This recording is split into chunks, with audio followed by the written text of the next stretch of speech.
This is Preferred Home Services Friday Night Rivals, driven by Cruz Chevrolet on My TV Charleston. Ladies and gentlemen, boys and girls. It's Preferred Home Services Friday Night Rivals, driven by Cruz Chevrolet. Jack DeLongshaw alongside my new colleague Des Brown. It's Fort Dorchester, the Patriots. They play host to the Gaffney Indians, two of the most historic blue blood programs in the entire state.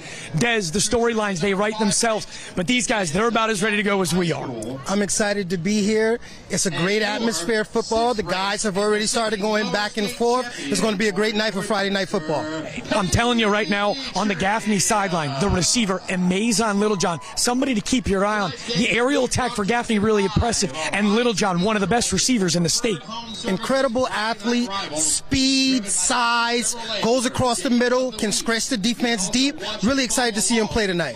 Fort Dorchester offensively, they're trying to really run it down the opponent's throats, and a guy that really the entire low country has grown to know and love, Davion Brown, is a bowling ball that you've told me all about this week, Des. Absolutely. I've seen this kid play since he's around 8 or 9 years old. Has always been one of the top talents we've had in the area. Powerful running back, great feet. He's going to get off tonight. I'm telling you right now, the low country, I know you've had this game circled. We have as well. It's Preferred Home Services Friday Night Rivals, driven by Cruz Chevrolet. These guys ready to go. We're ready to go. It's the Patriots. It's the Indians in T-minus 2 minutes. Todd Owens.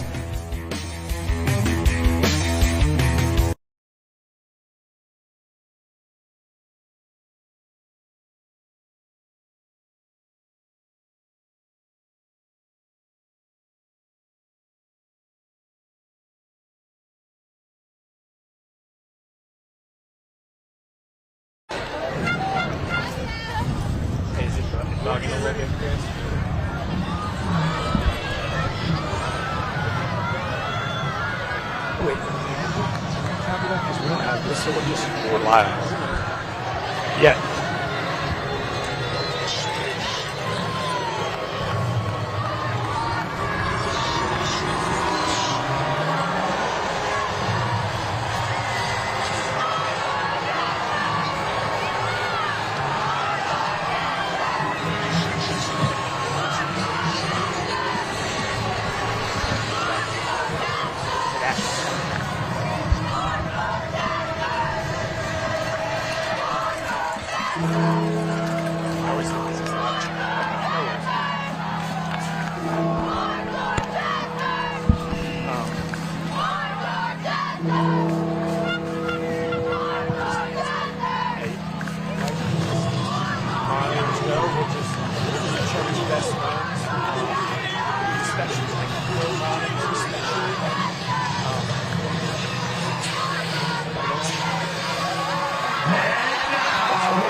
It's Preferred Home Services Friday Night Rivals, driven by Cruz Chevrolet. Today's national anthem, sponsored by South Carolina veterans, helping veterans and their families thrive. We're going to jump right into it. Tonight's Cruz Chevrolet keys to the game. Cruz Chevrolet on Rivers, just north of Northwoods Mall. You've got a friend at Cruz Chevy. Des, we're excited for a big-time matchup. We've got Fort Dorchester. We've got Gaffney, two historic blue bloods. What's it going to take? What are the Cruz Chevy keys in the game? How are each of these teams going to walk away with a victory? Certainly being able to control the big plays, slowing down quarterback Stanton by just getting some pressure on him, stopping the run. Gaffney has an amazing running game, starting tailbacks rushing for 90 yards a game. So limit the big plays and try to shut down the run would be a big thing for Fort Dorchester to do today. Talk about Gaffney. This is a program, and we're going to sound like we're a broken record at times because it's just so impressive. 18-time state champions. Dan Jones, 2022 State Coach of the Year. They won a state championship. What do they need to do? This is a big road test for them. 3.5-hour bus ride. What do they need to do to walk away with a victory to get out of low country 4-2? I think the first thing they need to do is have a good start. Take the atmosphere, take the crowd out of the game, and just do what they do. They have an excellent passing and running game, great balance. I think if they're able to control the game in those aspects, they'll be okay. Des Brown, our newest colleague, and he's got us underway. Foot meets leather. Fort Dorchester will see the kick. That's a freshman on the return. Young number 16, Marquise Muhammad, is met at around the 18, and we're underway. Friday Night Lights, great atmosphere out here, man. I'm excited. Great athletes on display today. A lot of interest in college athletes. Can't wait to see them get started. Fort Dorchester gets ready to get things underway. It's been a little bit of a question mark as we've seen two quarterbacks in the system this year, and they will go with the senior. It's Charles, goes by C.J. Watson. Watson, a 4-year member of this program, learned from the likes of Zoltan Osborne, who was here just a season ago. Osborne, so talented, and now it's C.J. Watson's turn. Battled an injury, and now he's back, looking to take over the reins. He had a big 70-yard touchdown run a week ago against Berkeley, and an early yellow hanky to keep the Patriots on time. That is one thing Coach Smith mentioned to us this week. Charles Watson having the ability to make plays with his legs, and also he showed some improvement throwing the ball as well. Looks like they had the Indians lined up off sides, and Fort Dorchester's looking at 1st and 5, and almost immediately, as they go to your player to watch, it's Davion Brown. Before we get things rolling, here's your starting lineups brought to you by Preferred Home Services. Go Preferred, the company highly referred. You take a look, C.J. Watson at quarterback, but keep an eye on the big fella up front. He's a captain. Tyreek Dees, the left tackle. He's a big body, Des.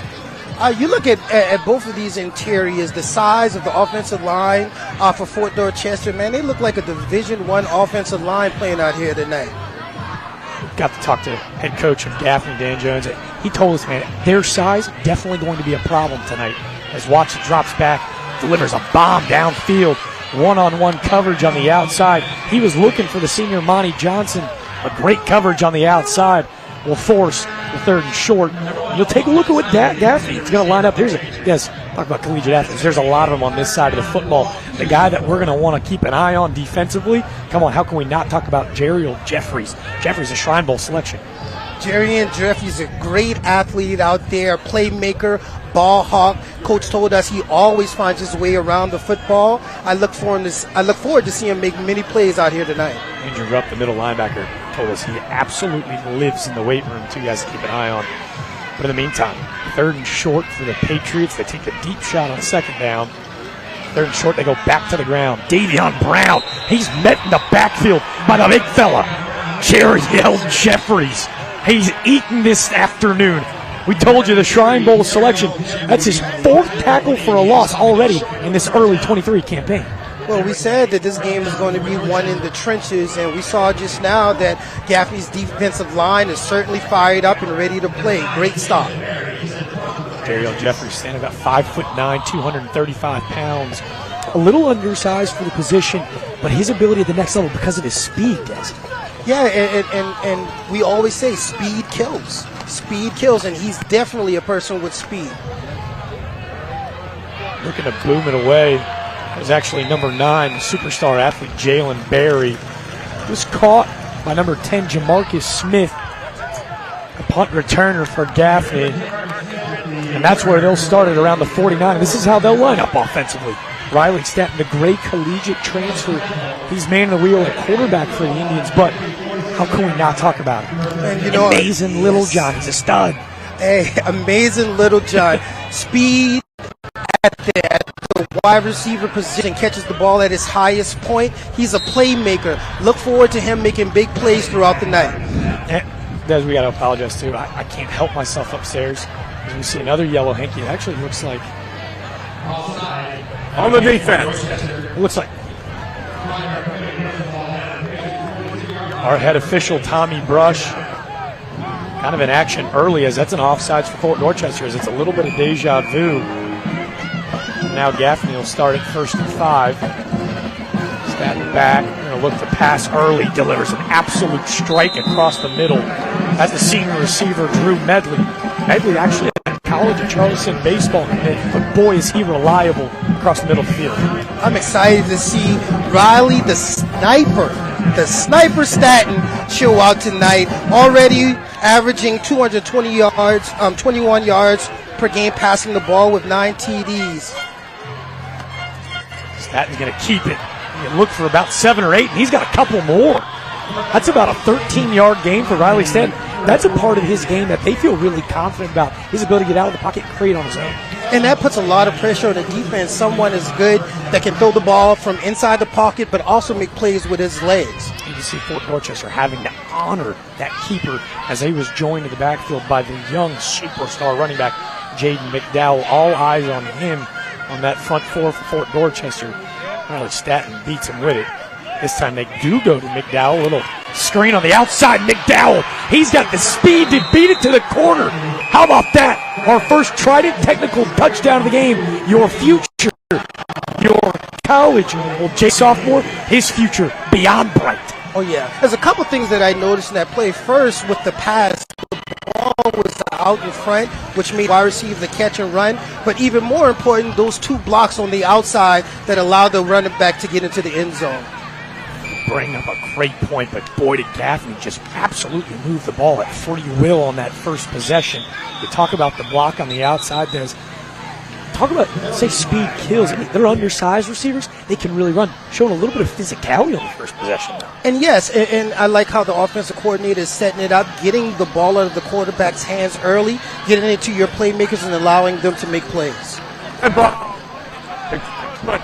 On the defense.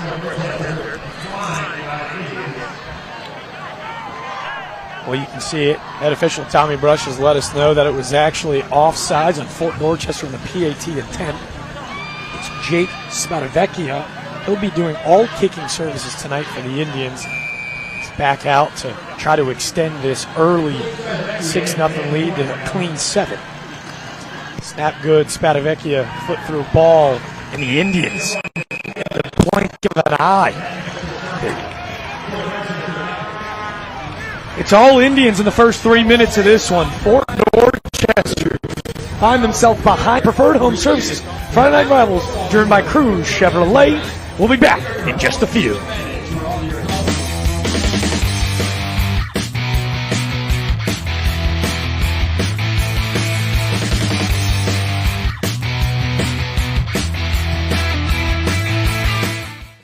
South Carolina food is here for you. You can also find it at SCOTV.com.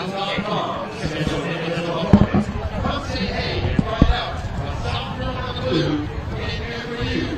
Our food is here for you tonight at Steve Brad Field at 91 Stadium.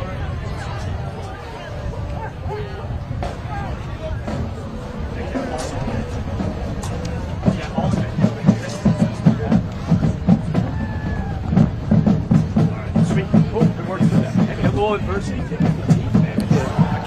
Sometimes they cut out. Shoot me though. That's what I did.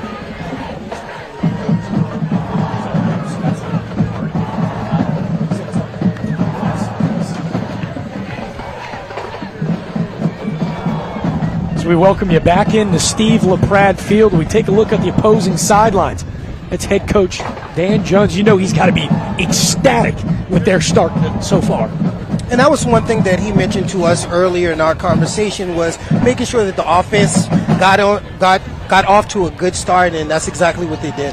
When we talk about legendary head coaches, we're going to introduce you to our third member of the team. It's Trooper Bob with the legend, the Low Country legend, head coach Steve LaPrade. Hey guys, I'm down here on the field with retired Coach LaPrade. What an honor it is to get the field named after you after all your years of coaching. How does it touch your heart there? It's great. I mean, you always want, as a coach, you always want to be remembered for something. So it's nice to have your field, your name on the field, and I appreciate Dorchester County District 2 doing that. They didn't have to do that, so it's a cool thing. Well, I know the community thanks you for all your years of coaching. What's next for you in retirement? What are you looking forward to? Well, believe it or not, I'm going to my first NCAA football game in about 30 years. Going to see South Carolina play Gary Joyner, and I'll hit some NFL games. I hadn't got to see any of them in 45 years, so we're going to travel a little bit and have some fun. Coach, appreciate your time. Thank you for talking to us, and best of luck in retirement. All right, thank you. All right, guys, I'm going to send it back up to you. This is a good game going on right here already. Well, Trooper Bob, we can't thank you enough for the wise words of the legend, head coach Steve LaPrade. We were here, Friday Night Rivals, just a year ago. So much has changed here in North Charleston, the man that roamed those sidelines. Well, his name now on is said field. Beautiful moment for high school football in the area as his Patriots find himself down by just a score of 7, looking to get things back on track. Yeah, certainly no time to panic. There's plenty of football left. I think Fort just needs to get back to doing what they do well, ground and pound, get those running backs going, and put some pressure on that Gaffney defense. Des, former quarterback standout here in the Low Country at St. Andrews. You played for a legend yourself. I got to ask you, when you look at the transition, as you see first-year head coach Josh Smith, who's done an impeccable job of really picking up right where things were left off here, how have you been able to see this transition, as you obviously saw with Coach Spurlock? Oh, yeah. And speaking to Coach Smith about it, I was very interested in how he felt about the pressure of replacing a legendary coach like Coach LaPrade. And one thing that he mentioned that stood out is Coach taught him how to manage a program, but more importantly, allow his coaches to coach.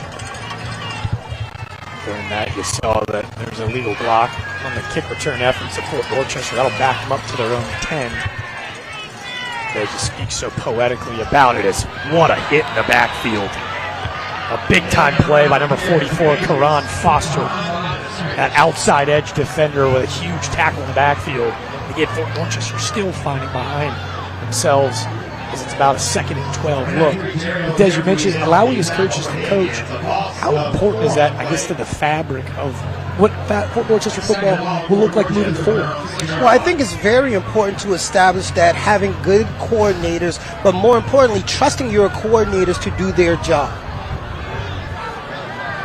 See, I misspoke. It was actually a 4-yard loss. So senior quarterback C.J. Watson behind the chains. He's joined in the backfield with Davion Brown. Watson back to deliver the southpaw. Just outside the outreached arms of Jalen Berry. Berry, a big 6'3", 215-pound body. Actually a quarterback at rival high school Stratford. He transfers over to Fort Dorchester. He's made an immediate impact. That won't be the last time we say Berry's name tonight. Oh, certainly not. Interesting fun fact. I was Jalen Berry's quarterback coach for years. And what I could tell you is he always wanted to play wide receiver. And to see him get the opportunity to come out here and showcase his receiving ability and put it on for college scouts, I'm looking forward to big things from him tonight. He's a mismatch problem for sure. It's a big body, no look for him. They're looking for a little bit of a miracle here on 3rd and 14. Looking to move the chains. They opt for the quick little dump-off screen, but snuffed out immediately. A great play by Sherman Tate. Tate had that play snuffed out, backed off. Did enough to disrupt it as it was outside the hands of Monty Johnson. You can see, watch Tate here. What stands out about this Gaffney defense in these first couple of possessions is all hats to the ball. They're flying around, and you're getting 7, 8 people at the ball every play. Third phase of the game proving dividends as Jalen Berry back to punt. It's a booming kick, much better than the last, as it's going to be caught around the 45-yard line by Jamarcus Smith. His heels on the back of the red zone. That was huge to be able to give them a little bit of breathing room. When we come back, it's the Indians all over the Patriots here in just about 4 minutes of play. It's Preferred Services, Friday Night Rivals, driven by Cruz Chevrolet. Indians, Patriots, we'll be back in just a few.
It's Preferred Home Services Friday Night Rivals, driven by Cruz Chevrolet. You got to give a shout out. Come on.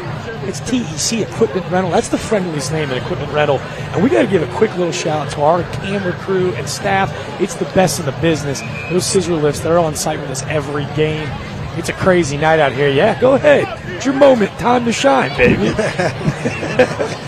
Yes, sir. A little Vanna White-esque, huh, Des? Yes, sir. Yeah. TEC Equipment Rental, but truly our crew and staff are the best in the business. We couldn't do it without them. It's an incredible opportunity to put on for the awesome student athletes and a wonder night of football. And it's been a wonderful evening thus far for the Indians. This is Riley Stratton back to throw again, and he delivers on the mark again. Come on, are they back into the end zone? Yes, they are. The Indians not giving us a second to breathe. That's Jamarcus Smith, the junior. His 23rd reception goes for his 3rd touchdown of the season. Jamarcus Smith on an absolute dime by Riley Stratton for our 2nd tried and technical down of the night. It's all Indians right now, Dennis. Yeah, the sniper seemed to find his rhythm, getting the ball out of his hand quick, but the pocket is so clean. I know Coach Smith talking about getting pressure on the quarterback, and we haven't seen that yet. And I feel to be able to slow him down, they're going to have to get some pressure on him. The extra point by Vecchia is good, and all of a sudden, it's a 14-point lead in the blink of an eye. You called them. We went and found the social media. So I don't know if it's a self-proclaimed or maybe his buddies called him Riley the Sniper Stat, but he's been on point all night. Unbelievable dime, but how about the speed of Jamarcus Smith, man? Just blazing up the seams.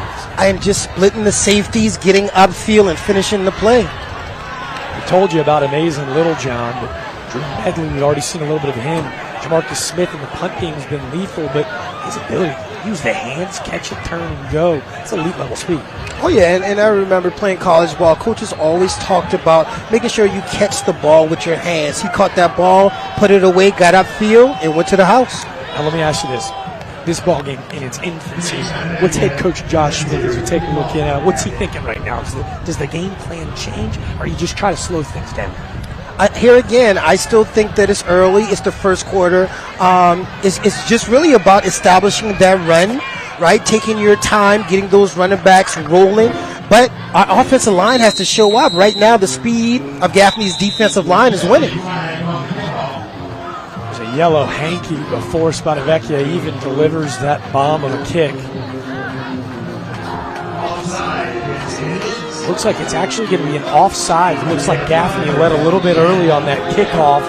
That could be a huge break as we talked to Coach Jones about an area of improvement. He gave up a punt return and a kick return last week ago. Now all of a sudden you back yourself up on this kick team. All of a sudden, this is something that I think Fort Dorchester needs to take advantage of. I think so. The first 2 possessions, they've been pinned inside their own 10-yard line. Let's see if this field position will help get the offense rolling. That's actually Ryan Campbell, a young sophomore running back that we'll talk a lot more about. He's back on the return. He's joined by Monty Johnson as well. Spadavecchia will run it back. Kick is going to be caught around the 22-yard line. That's actually Davion Brown, the front man. Brown makes a guy miss and bounces it to the outside corner. He cuts it back up through the middle of the field with just one man to beat. Can he get caught from the backside? Davion Brown is going to be tackled around the 16-yard line. And all of a sudden, Des, your player to watch, delivers in a huge way. Absolutely. I've said it over and over. I've been watching this kid for years now, and he's electrifying. He can do it all on the football field. He's just a great football player. But being able to split the seam right quick, get up the field, I just wish one of those guys that extra block that he needed to take it to the house. Great backside pursuit and hustle from Deontay Robbs. Potential game-saving tackle. It was him and Jaden Sims in coverage, because if not, Davion Brown had 6 written all over it. This is a very important possession for Fort Dorchester. I just think that they have to find a way to get this ball into the end zone. As they enter the red zone, tonight's red zone is brought to you by TEC Equipment Rental, the friendliest name in equipment rental. And Davion Brown's the friendliest man in white for Fort Dorchester faithful. That's actually Bennett into the game, looking for Jalen Bailey. You know, as Bennett Riffer enters the ball game, we're going to see a little bit of a 2-quarterback system. He actually connected on 2 touchdowns with Jalen Berry. Looks like Berry is a little slow to his feet. Last week he got 2 touchdowns to Berry against Berkeley. Yeah, Coach told us right now for Fort Dorchester is quarterback by committee. When we see Bennett in the game, we can expect a lot more passing. And he just fell a little short with the throw just now, but it was there. A true 2-quarterback system. Bennett Reifer, the Wando High School transfer, he connected on 2 back-fake touchdowns to Berry a week ago. He opts to hand it off, and it's the first time we're saying the name of Ryan Campbell, and he's met by the big fella again. His second tackle of the night, Jerry L. Jeffries. He's making his impact felt. So far in this first quarter, I'm extremely impressed by Gaffney's defensive line. They just seem to be much quicker than Fort's offensive line, and they're having trouble blocking these guys. Again, after the huge return from Davion Brown, thanks to the likes of Jerry L. Jeffries, Bennett Reifer, the Patriots are facing about a 3rd and 11. 2-step drop back, and they stun him up the middle. Could be a potential huge loss. He's having to scramble to the outside and to escape. He's going to be tackled and chased out of bounds around the 30. That's about an 8-yard loss, and after a huge return, that Gaffney defense bend, but don't break. Yeah, I would love to see Bennett once he got outside the pocket and there was nothing there. Throw that ball out of bounds, make that a short field goal for your kicker. That was Sherman Tate on that stunted blitz. You know, they got Sherman Tate listed as their nose tackle, but this defense, very different. It's a hybrid blend of just a lot of really stud athletes. Sherman Tate, standing about 6'2", 220 pounds. They're going to use him in a lot of different situations. They'll look to use him again, as it looks like the Patriots going to keep the offense out on 4th down. Okay. You looked a little confused at me. Surprised they're keeping the offense out there? Yeah. Rifford, you see Berry in motion. You're going to hear a timeout and an animated, upset head coach Josh Smith as he'll use his first timeout of the quarter. I do understand why they're choosing to go for it on 4th down. As explosive as Gaffney's offense has been in this first quarter, field goals aren't going to win this game. We have to get points on the board, and that means touchdowns. So this isn't a conversation with first-year head coach about potentially bringing a kicking unit very similar to the running back room. It is also kicker by committee. There are a couple different names and faces that we'll see in the kick team. You think they keep the offense back out on 4th and 21? I do. I think this timeout is more about making sure that we have the right call and we execute the play. See the conversation. They are leaving Bennett Reifer out. That Fort Dorchester band trying to rally up what would be a huge 4th and a mile conversion with the ball placed at the 29. Do you think the sack probably has a little bit of an impact too, making it what would be about a 46-yarder? Yeah, I just think regardless, this is a good time for them to go for it, just because how easy it has been for Gaffney to put points on the board. Jalen Berry's located at the bottom of the screen. He's the biggest body receiver for the Patriots. He looks to the right side of the corner. That's Multi-Snyder on the other side of the field. An impeccable defense, but a late hanky. That was number 3, Kristen Ellis, in coverage, and it looks like they're going to get him with a DPI. And I think, that's a great call for that situation. As we listen in. Defensive pass. Replay 4th down. That was Tommy Brush. He was letting us know that it is DPI, and kind of unlike the NFL game, it's only going to be half the distance to the goal. It won't be an automatic first down. But as you're saying, you love the play call, Des? Absolutely. And here again, now we shorten that distance. They talked about moving Berry around to try to create mismatches. I would definitely try to find a way to get him the ball in this red zone. See Berry in motion now. See the ball in the back of the corner. You see him holding them late. Just got his hands a little too much on him after 5 yards. You got to make that call. River looking to the outside. It looks like he's going to be picked off. It's Andrew Rupp, the middle linebacker. He had a pick 6 a week ago for 83 yards, and he gets his second interception in the same spot of the field. Andrew Rupp, we told you he was a meathead in the weight room, and a huge play on 4th down to get the Indians off the field. Yeah, Coach talked a little bit earlier about his playmaking skills, his knack to be around the ball, and we just witnessed that, making a break on that ball. I think forced by Bennett. You have 3 defenders right there. That ball should have gone to someone else. That's a big body linebacker. Nice hands, a huge play. The Indians back on the attack. Riley Staton back out, joining the backfield is the stud Jaden McDowell. He's clobbered and met almost immediately, but then you saw it on that replay. Those into triple coverage. Was you think he just locked in on the specific route? You're a quarterback guy, a local legend at the quarterback position. What was he seeing there? Exactly right. I felt like he locked in on the receivers, which made it a very easy read for the linebacker to step right under it and take that slant away. They go back to the ground. They try to bounce it to the outside, but a nice play by the senior linebacker, Marcus Moon. He's a leader, a workhorse on and off the field for the Patriots. A huge play to force a 3rd and long. This is a very, very important possession for Fort Dorchester. They have to find a way to get Gaffney's offense off the field and give their offense the ball back. Gaffney on their own 26-yard line, facing about a 3rd and 9. It's Riley Staton. He's got all day in the pocket. A huge front provided. He's able to escape, and he puts a perfect dime on the outside, but unable to draw it in is our stud, number 5, Amazing Littlejohn. Great defense, but Littlejohn just couldn't come up with what would have been a spectacular play. Here again, I'm just extremely impressed by the sniper, getting that ball out of his hands, making accurate throws, and Fort Dorchester got really lucky just now with the drop.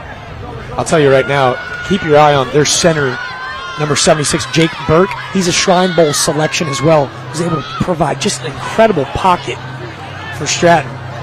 Burke, who was their starting right tackle, transitioned over. Now he's their center. All of a sudden, those collegiate offers starting to pour in. Just received an offer from Division I school, Eastern Tennessee State. When you got a guy like that, kind of be able to slow the game down for his senior quarterback, how easier does that make the game feel? Really an incredible rapport with your center. Absolutely. I think the interaction, the chemistry between a quarterback and the center is crucial. The center is the quarterback of the line. They make the calls. They make sure everyone is in the right position, and the quarterback feeds off that. Trivial to not. Fort Dorchester with a huge stop on 3rd to allow their offense to try to cut this lead in half. This time it's C.J. Watson, the southpaw, back to throw. He goes back towards the middle of the field, and a huge hit, but it didn't matter. Multi-Snyder, a physical, tough, gritty catch across the middle for a Mr. Sparky first down. I think that was a great throw by Watson just now. Right out of the break, he was able to put the ball in front of the receiver before the free safety was able to get over there and make a play. It was a nice hit, and like we told you, Mr. Sparky's America's on-time electrician. Huge catch by Multi-Snyder. Snyder's also receiving some interest at the next level. As Watson back to pass again. Great ball to the outside that time. Monty Johnson. Johnson, who's got an offer from Limestone College. Multi-Snyder of Charleston Southern, Division I school right down the road. But on this throw, it was Johnson. See Fort Dorchester and head coach Josh Smith opting to go to the up-tempo offense. 4 receivers wide, and he's joining the backfield with Davion Brown. They're about to throw again. A bullet to the outside, and it's Multi-Snyder again. You can see why colleges are obsessed with this kid's toughness. Well, great route, great catch, but more impressed on the timing of the quarterback, get that ball to the outside and allow his wide receiver to actually make a play on the ball. It does. Let me ask you this is a team that loves to run the football. Have you been surprised, I guess, is it the score that's dictating kind of what they're trying to do aerial right now? Because let me tell you, C.J. Watson's looked great delivering the football in this drive. I really don't think it's the score. I just really feel that the coaches realize that the opportunity is to throw there are opportunities to throw the ball. Well, I was going to say we all held our breath. Yes. As he had the young freshman sneaking out into the backfield towards that front pylon. That was Marquise Muhammad. Well, He was looking for his first varsity touchdown, and number 12, King Dowdle, steals it. A great pass deflection to save 6. But yeah, just to finish my thought, as we saw in those earlier possessions, the defensive line of Gaffney was causing a lot of problems in the run game. So I think they're just going to their bag and figuring, let's see what we can do in the passing game. And there are opportunities, as we see in a couple completions this drive. I would stick with throwing the ball. Early adjustments being evident. We don't want to speculate on injury, and I wasn't able to see a number. That was head coach Dan Jones, accompanied by his training staff. They looked at 10 to the fallen Indian. It appears that's number 91, Josh Corey, the junior defensive lineman. A really impressive athlete. Looks like he's got that cast on that left hand. We're hoping he didn't re-injure what looks like a hurt thumb. Again, we won't speculate on injury, but nice to see him get back to his feet. Absolutely. It's 2nd and 10 on the Gaffney 16. C.J. Watson trotting back out. And again, they go to that 4-receiver set. And those few completions that have happened on this drive actually will help out the run game and slow down that defensive line from getting upfield so quickly. Let's see, it's the bowling ball. Davion Brown, power back, joining the backfield. Watson looking to escape, and he won't in time. It's been a one-man wrecking crew tonight. Jerry L. Jeffries. Remember the name, folks. Here again, I'm just really impressed by what Gaffney's defensive line has been able to do, getting pressure on the quarterback, getting running backs down on the ground on handoffs. They've been really impressive so far. Jeffries with already 2 tackles for a loss and a huge sack on 2nd down. They're now looking at about 3rd and 23, but you can see why Jeffries, the Shrine Bowl selection, well on the radar for collegiate teams. And how about this guy, Multi-Snyder? It's about a 10-yard catch, but how many after? A huge block on the outside by Ryan Campbell and Multi-Snyder. That's going to be the most electric 15-yard pickup that didn't result in the first down you'll see across the state. He needed 23. He ran about 35, but a late penalty might be bringing this one back. We're waiting on the ruling from head official Tommy Brush. But a perfect strike from Watson as Snyder almost delivered a huge first down, but thus making it what would be a much more 4th and manageable. But we'll wait and hear the call from Tommy Brush.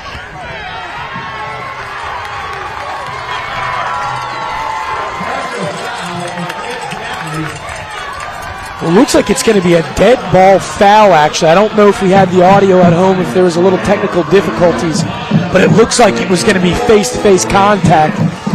I was actually informed earlier by Tommy Brush, it's not a late hit, it's not quarterback inverse, it's actually face tackling. That's what they're calling it at the South Carolina High School League officiating crew. But again, the toughness of Watson, but the throw, so impressive. Yeah, for a guy that's come in as a running quarterback, early in this game, he's been able to make throws and kind of keep this offense in position to make plays and score points. Well, they're looking for their first points of the game, and they'll find Ryan Campbell, the sophomore. Fort Dorchester's first Tri-Technical College touchdown comes from the arm of Charles Watson.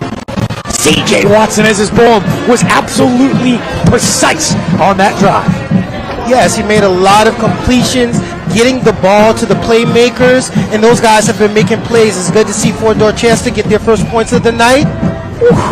And now we have a game. How about the jab step on the outside from Ryan Campbell? You told me he's as shifty as we'll find in the low country.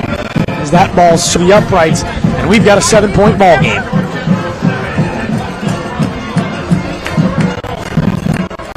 Again, we talked just finding a way to take advantage of the field position and getting into the end zone. Now they just gave the offense some confidence, and let's see if the defense can get it 3 and out, and get this offense the ball again, and see if they can put some more points on the board. Steve LaPrade Field was eerily quiet in that first 5 minutes of play, and rightfully so. Gaffney came out and really hit him in the mouth.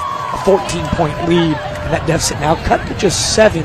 Really impressed as they go back to C.J. Watson, how he was able to really kind of orchestrate the offense. Looks like the senior's kind of growing up right in front of our eyes tonight. Yeah, and Coach mentioned that he has shown signs of improvement throwing the ball, and we just all witnessed that. I think that Fort Dorchester's defense needs to get on the field, take it personal, find a way to get off the field and get their offense the ball. We saw the nasty juke move on the outside as well from Ryan Campbell. You told me in our interviews all week, man, that this kid's going to be special. You've seen him from an early age. Absolutely. I was a referee for the AAU Football League in North Charleston. And one thing that stood out about this kid was every time he hit a kid, I felt it on the field. So he's been that type of football player. He's going to be amazing in years to come. That was Rudy Aguilar on the kickoff for Fort Dorchester, and it was received, and it's going to be tackled around the 25. That was the dangerous Jamarcus Smith. That's where the Indians will take over. You said that would hit people, Ryan Campbell. I felt it. You felt it. I felt it. I got to tell you, I think everyone here at Stevel Pratt Field, I think our ankles are feeling it after that nasty juke move on the outside. He's a special, exciting football player. We'll talk a lot more about that Fort Dorchester offense, but when you talk about efficient, you better start and finish with Riley Staton. I told you, we do a lot of homework to get ready for these games, talk to coaches, talk to players.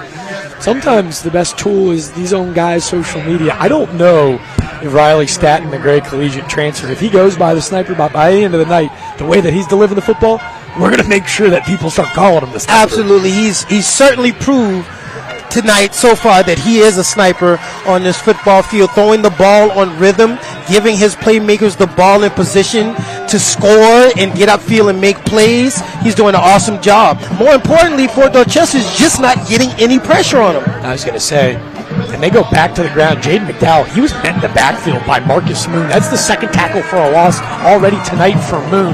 The outside linebacker, a really impressive athlete, looking to try to get the Patriots off the field. It's Staton 3rd and 2, joined in the backfield by McDowell. Out wide is Amazing Littlejohn. They're looking his way. They deliver on the outside. Oh, and excuse me, it's not Littlejohn. It's Jamarcus Smith again. He made sure I got his name right. What was just a quick bubble screen into about a 64-yard try to technical touchdown. Jamarcus Smith with his second touchdown of the night, gone in the blink of an eye. When we talk about speed, did you see how he was able to catch that ball, get upfield, and I don't think no one got a hand on him. That's just amazing speed, great throw, great catch, and the results to the house. Jamarcus Smith, who was averaging about 64 yards of receiving per game, he just got 64 on one toss. I was talking about Amazing Littlejohn as that field goal is actually blocked. It's going to be caught, and they're going to blow the play dead. That PAT block, that could be something to really remember late in the game. I believe that was Jaden Acevedo that got a hand on it. And another yellow hanky in the end zone, and we'll see what they saw.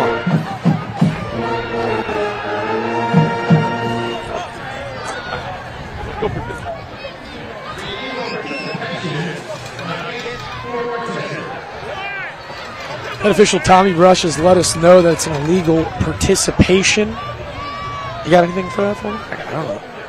I know the game about as well as anybody. I know you know it better than I myself. But illegal participation, that's the first I've heard of it.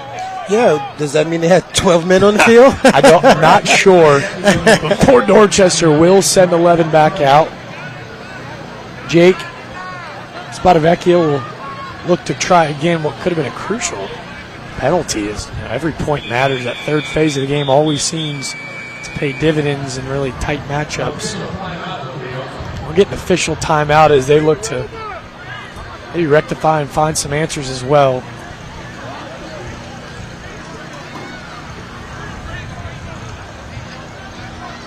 Not sure if head official Tommy Rush is looking to turn the mic on, but I think they're respotting the football up a yard. And that's exactly what they're doing.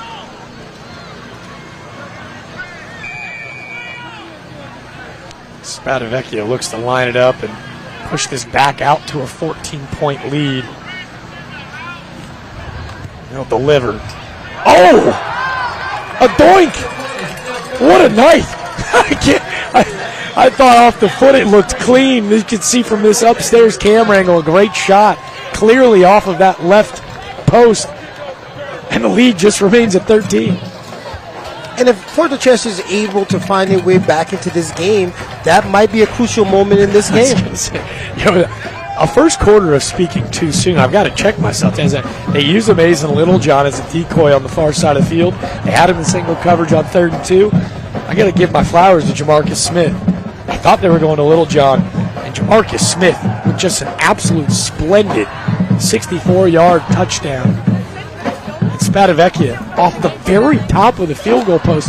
You don't see that often. I'm not a geometry guy, Des, but that's tough math to be able to pull off as it literally hit the very top of the post. Coming into this game and doing a little bit of video watching, I was able to see the athletes that Gaffney had, but not until you see it live you realize how much speed they have across the field, from the defensive line, secondary, linebackers, wide receivers. Everyone's fast. And Fort Dorchester is having problems with that right now. I was going to say, Coach Jones, he had mentioned the size of Fort Dorchester. Yes. He said speed kills. It's been the speed of Jamarcus Smith, 2 touchdowns in the air. Holds an offer from Limestone, and Davion Brown looking to use a little bit of speed of his own, but unable to get away from the tackle. Number 25, Demetrius White, the junior safety, with a really nice tackle, and that's where Fort Dorchester will take over. Davion Brown on those kickoff returns has to find a way to go north and south instead of east and west. Make one move, get downhill, and get up the field. Davion Brown, a 5-year starter. He actually started his high school career down the road playing for head coach Johnny Waters at First Baptist High School. But he's been a staple for the last 4 years as a Fort Dorchester Patriot. He's looking to bring home, I don't know, maybe a little bit of hardwood with fellow senior quarterback C.J. Watson. Watson was so impressive on the last drive. They get a little creative. It's Monty. How about the play? It's been a roller coaster affair, and Monty Johnson with room to run. He's going to be chased out of bounds by Kendarius Bailey at around the 25, but the misdirection, the reverse, and Monty Johnson, he says, hey, we Patriots, we have some speed of our own. I think it was a great play call by the offensive coordinator, faking that inside handoff, getting some speed, coming around that corner. Great run by number 2. How about the downfield blocking? You see Marquise Wilson, the right tackle, 30 yards downfield, being able to allow Monty Johnson with that cutback run.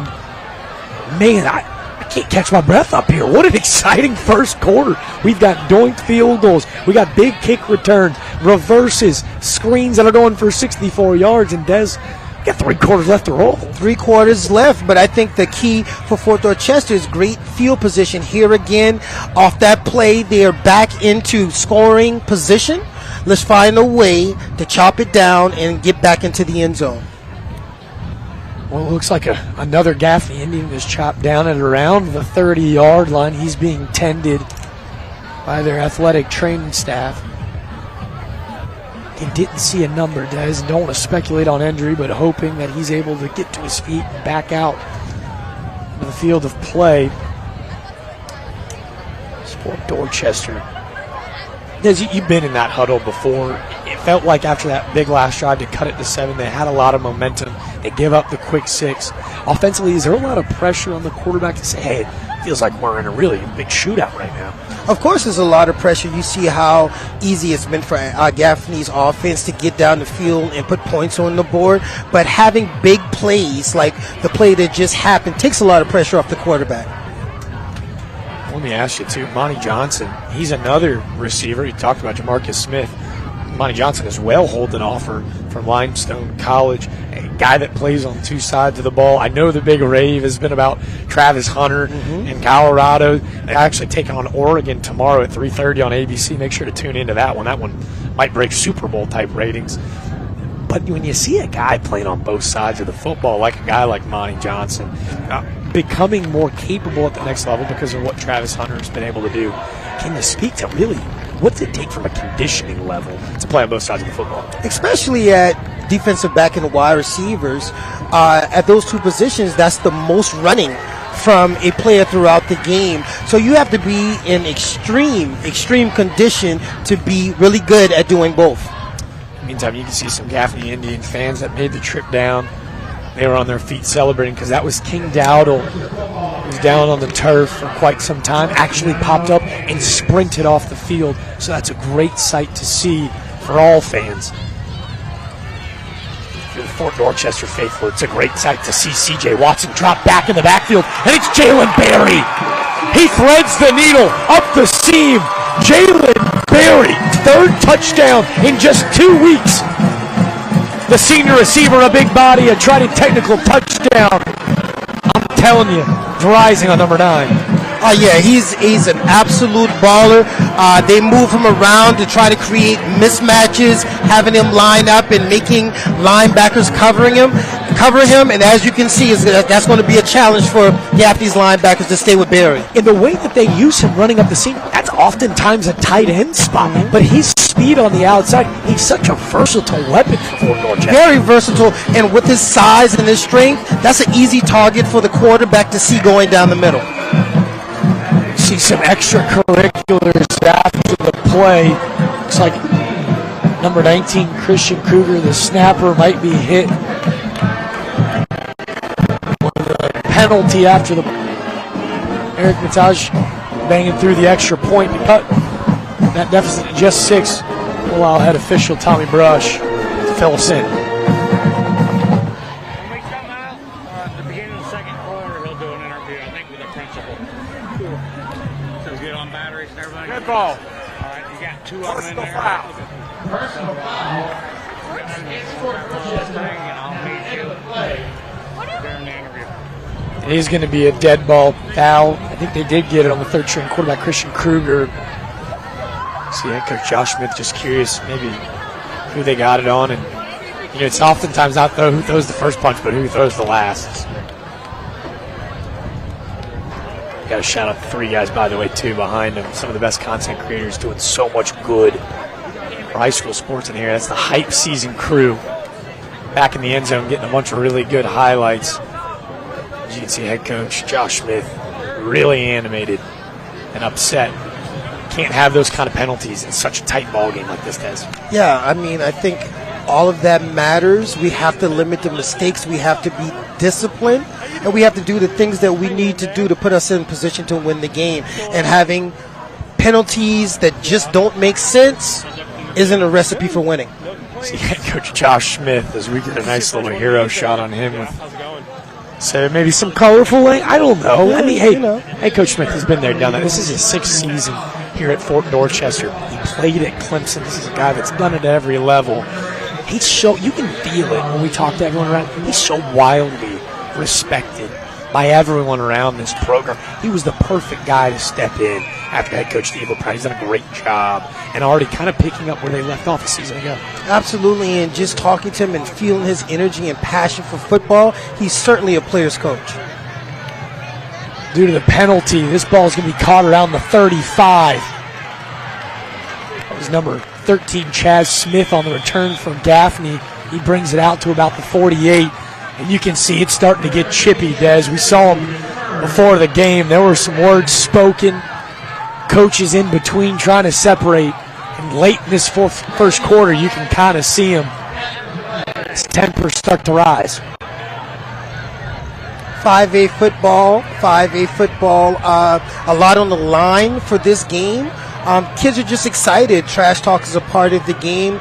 Everyone did a great job of separating the 2 teams. And as we can see, we're having a good game.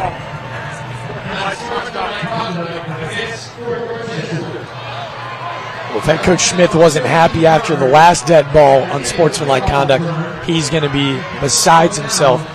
It's Fort Dorchester in the span of just 2 plays is going to be hit with 2 unsportsmanlike conduct. Now all of a sudden, an offense that doesn't need any help is looking to be at around the 37-yard line already from the Patriots.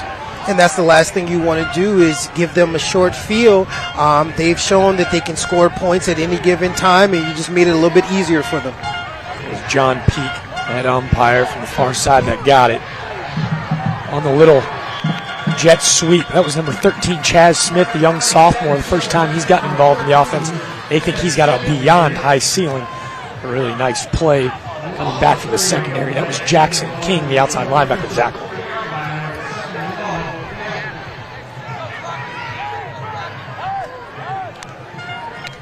I'd like to see Marquise Moon get in there and make a play. Coach told us that's one of the unsung heroes of the team. Shows great leadership, and no one on the team works harder.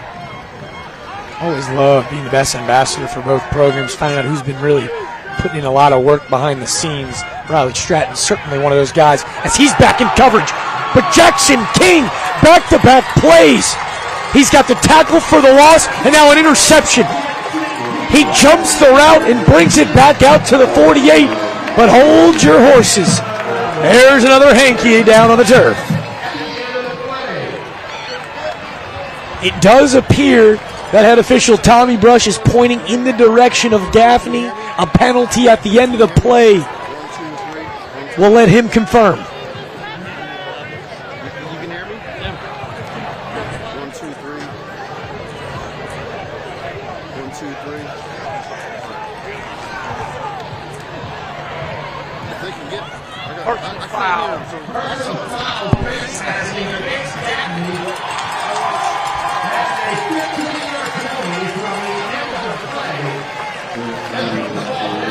Goodness gracious, Jackson King with a huge interception. An unbelievable play. We head down to our third member of the crew, Trooper Bob. A roller coaster tonight. You know, they've been chippy before the game here down both sides, and it's been happening over the first quarter now. You've seen a lot of penalties, and I told you guys, especially before the game starts, that you're going to see a lot of penalties, personal fouls, and sportsmanlike conduct because of the chippiness. You got to keep your emotions to yourselves. The coach on the Fort Dorchester side, they're trying to keep their players calm. The thing is, you're working so hard. Don't go backwards. So I want to let you guys know that it's happening here, and I also hear it from the fans too. Hey, man, it's Friday Night Lights. It's Friday Night Rivals. Under the lights, come on. It's about as good as it gets. That's important to play with emotion, but can't get emotional. I like that. That's Everett.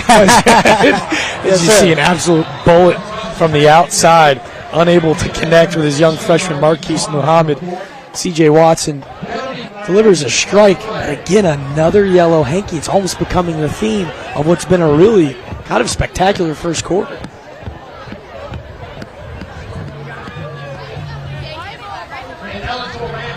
They're going to say it's an ineligible man downfield from Fort Dorchester. It looks like one of those guards. Looks like that right pulling guard sounded up a little bit further downfield, and you got to understand that in such a tight ball game, it's going to be the little things. Whoever can clean up the little things is going to find themselves up top. Yeah, right now it's very important that Fort Dorchester limits these mistakes, limits these penalties, and continue to find a way to get the ball down the field. And it starts by just making smart plays. Now, that was outside the outreach arms of Marquise Muhammad. Gaffney's actually going to decline. He'll force a 3rd and 10. Watson. They drop back. They're going to dump it off for Davion Brown. Brown escapes a tackler. He makes one man miss. That's one too many. Davion Brown, your Crew Chevrolet player of the game. Well, he's showing you why. The bowling ball just takes a quick little scream. Yep. Strike a pose, young man. You've earned it. Do your thing, Mr. Brown. Do your thing. A tried a technical touchdown brought to you from Watson to Brown. What can Brown do for you? Not only showing his hands by being able to look at that ball that was kind of high for him, but pulling out of that tackle and finding a way to get in the end zone. In the meantime, we just had another PAT blocked. Davion Brown celebrating, and rightfully so, but in the meantime, we got a square ball game. If you like offensive football, how about 40 points in the first quarter? 40 points in the first quarter. But what's impressive is we're not doing it running the ball at Fort Dorchester. They found success passing the ball, and I don't think that was either of us expected that. Hey, man, we're pros up here. We do our homework. We've talked to these coaches. Didn't see this coming. Absolutely did not see this coming. But I'll tell you what, at Fort Dorchester student section, they're fired up about it. They've erased the 14-point deficit. A huge interception from Jackson King that sets up that Watson to Brown 14-yard catch and pitch into the end zone. I'm telling you right now, you said it. You told me, Davion Brown, he's lived up to the bill. He has certainly lived up to the hype. This guy has been a baller since I think he came out, and I'm excited to see him get that ball in the end zone, get his confidence going, and help lead Fort Dorchester to another scoring touchdown. 49 seconds left in the first quarter. Zach, that's Rudy Aguilar getting ready to kick it away. Aguilar's ball meets foot. He's going to fire one all the way to about the 10-yard line to the dangerous Jamarcus Smith. Smith cuts it back upfield to be tackled around the 31-yard line. And in coverage, Fort Dorchester, that was number 15, Zane Williams, just a young freshman, but maybe a huge tackle because Smith had a lot of room to run. Looking forward to Fort Dorchester coming back out on this possession and trying to get a little bit of pressure on Riley Statton and see if they forced him to run the ball. Riley Statton just had the one miscue on the interception from King. Statton, how about this? Talk about efficient. 4 for 6 here in the first quarter for 141 and a touchdown. The longest was that bubble screen that went for about 67 yards. He looks to get back to it. This is the first catch of the night. I want a player to watch, Amazing Littlejohn. He's wrapped up, met by a flurry of Patriots. Pursuit. As one thing that my middle school coach always talked about, pursuit on defense, getting 11 hats to the ball. It was great to see all of those defenders surround him just now off of that catch. Game clock at about 15. Snap count about 20. Let's see if they'll try to get one more play in before the end of the first quarter. And Coach Josh Smith is going to use his second timeout for Fort Dorchester. Didn't really like what he saw defensively set up before Statton was going to be able to deliver what looked like another screen on the outside. It seems that they've had a lot of success early on with those screen plays, getting that ball to the speed on the outside, and Fort Dorchester has had some issues getting those receivers down on the ground. All right, so obviously we understand that Gaffney's got a flurry of receivers that are really talented. Amazing Littlejohn, Marcus Smith, who's got 2 first-quarter touchdowns, Chaz Smith and Drew Medley as well. We haven't even talked about Jaden McDowell out of that field. Now, with that being said, you've seen a lot of that quick screen out to the out route. You're the quarterback viewer, Des. Is there something that they see defensively for Dorchester? Are they trying to take advantage of maybe the middle linebackers? Or what is it right now that they're seeing that they're looking to take advantage of in that screen game? I really think that they just understand that Fort Dorchester can't handle their speed on the outside. They're trying to get their playmakers the ball out in space, and just seeing if Fort Dorchester can get them down the ground, and so far they haven't been able to. These are 2 offensive linemen that are arguably bigger than some Division I colleges. From left to right, it's Shedrick Surratt, C.J. Brooks, Jake Burke, D.J. Martin, and Xavion Jeffries for Gaffney. Has some big boys up front. C.J. Brooks, just a freshman, 6'4", 335 at left guard. We haven't even told you about the left tackle yet because we haven't had to. The run game has been kind of obsolete, but Riley Statton's got a pocket to throw in all night thanks to Shedrick Surratt. As you see a nice cutback, Jaden McDowell is going to be met by that Fort Dorchester secondary for about a gain of 18 as our first quarter finally comes to an end. Des and I are going to try to catch our breath up here. If you're a fan of offensive football, you've come to the right ballpark. Steve LaPrade Field, honored last week, was Low Country legend. Well, his new ballpark just saw 40 total points. The Blue Bloods, it's Gaffney 20, Fort Dorchester 20. Don't go anywhere. It's Preferred Home Services. Friday Night Rivals, driven by Cruz Chevrolet.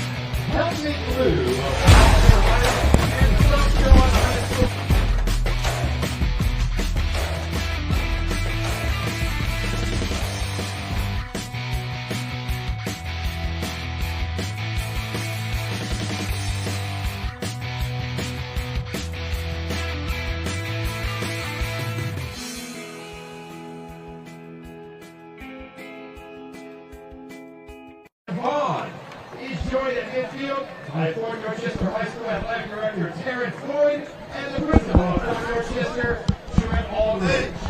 Thank you, Healthy Blue, for your support of high school athletics in South Carolina with a $1,000 donation to Fort Dorchester High School.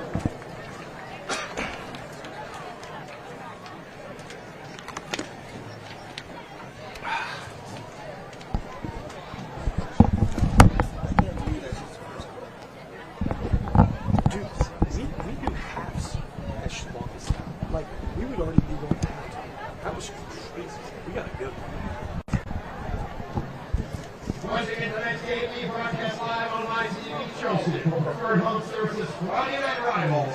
Driven by Crew Chevrolet, it's their game of the week.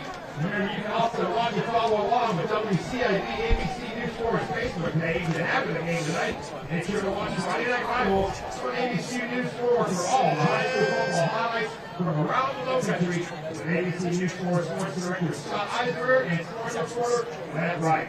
Friday Night Rivals on ABC News Sports starts tonight at 11:05.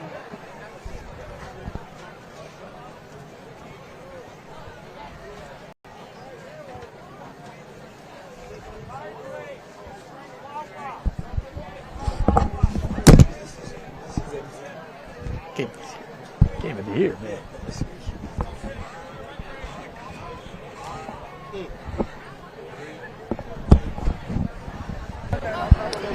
We welcome you back into North Charleston, South Carolina. The Low Country has treated us with what could be the best game of the year. It's Preferred Home Services Friday Night Rivals, driven by Crew Chevrolet.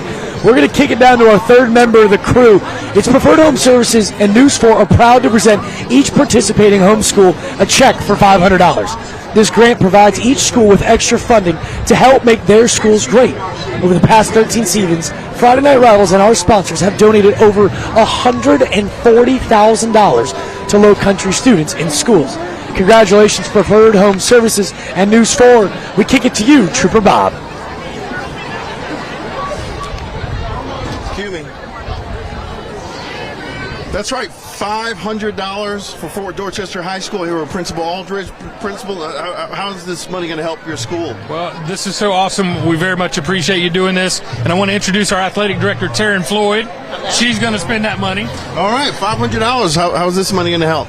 We would like to continue to upgrade our facilities and our game day experiences for our North Charleston community. There you go. There you have it.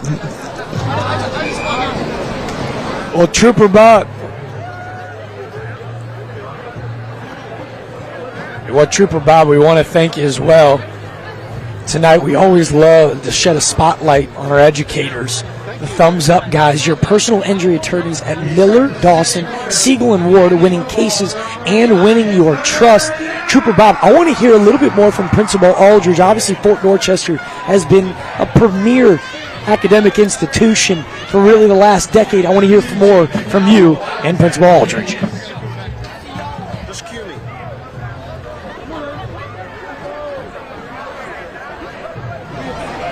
We're a couple of weeks in of school. How excited are you about the new school year? What exciting things are you doing here at Fort Dorchester? So we are off to a great start. It's been super exciting. One of the things we always talk about here is our students getting involved. And so obviously here on Friday night, we've got our athletes out, our cheerleaders, our band participating, and we just encourage all of our kids to get involved. Find their passion, find the people that do what they like to do, and be a part of that. Make those memories that they're going to remember forever. I know your students are passionate because every time Fort Dorchester scores a touchdown, there's a fog of baby powder over here on the sideline. So everyone at least is smelling good, but we're looking for a win tonight at Fort Dorchester. We are indeed. They are super excited, and we're just ready to root on the team and see them on to a win. Go Patriots. Thank you very much, sir. All right, there you guys go. I'm going to send it back up to you. We appreciate you all. Trooper Bob getting the best insight from Principal Aldrich and their newest athletic director. In the meantime, Gaffney wasting no time. Riley Staton took a huge hit. Nice play on the outside. That was Chaz Smith, just a young sophomore. He'll move the chains. That first down brought to you by West Shore Home, America's most admired home remodeling brand. There's that whole first quarter, I feel like I got to catch my breath. I promise you guys at home I'm going to slow down, but I don't think we can make the promises for these offenses. They are absolutely in fuego right now.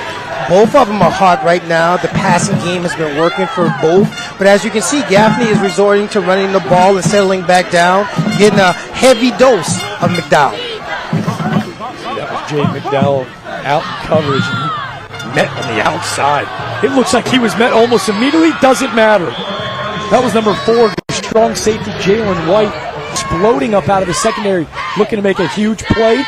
But you can see why the recruiting gurus are going nuts about the young sophomore running back Jaden McDowell. He breaks the tackle, picks up another first down. And not only that, just the ability to catch the ball and run the ball between the tackles. He has a bright future ahead of him. Go back to him, and he cuts it right back up the middle of the field. We've seen Jaden McDowell in a counter, bounce it to the outside. We've seen him put his head down and power through for the middle, and in that catching it. You obviously know college football better than anybody does. Why does that make him so attractive? Is his ability to play with all 3 downs? Yeah, if you look at the offenses that we see every Saturday, they're looking for these quick, fast backs, and he's exactly that. McDowell powers through, and the spot's going to be right around the 15-yard line, which will be good enough for another Indian first down again. That first down brought to you by West Shore Home.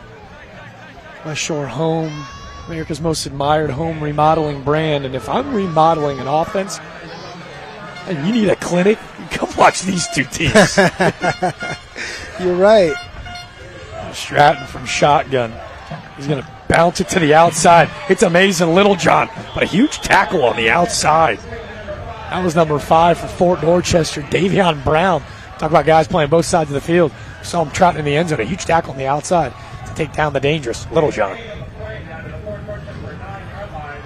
And that's a great tackle in open space, being able to get someone with that athletic ability down on the ground in open space. That takes work. Great job by Davion Brown. Davion Brown playing that outside linebacker spot. He meets fellow running back, superstar Jaden McDowell, right on the A-gap. And it looks like he popped up with it. Davion Brown. We're getting really comfortable saying his name. He popped out of the pile of the football, but it looks like McDowell's down by contact.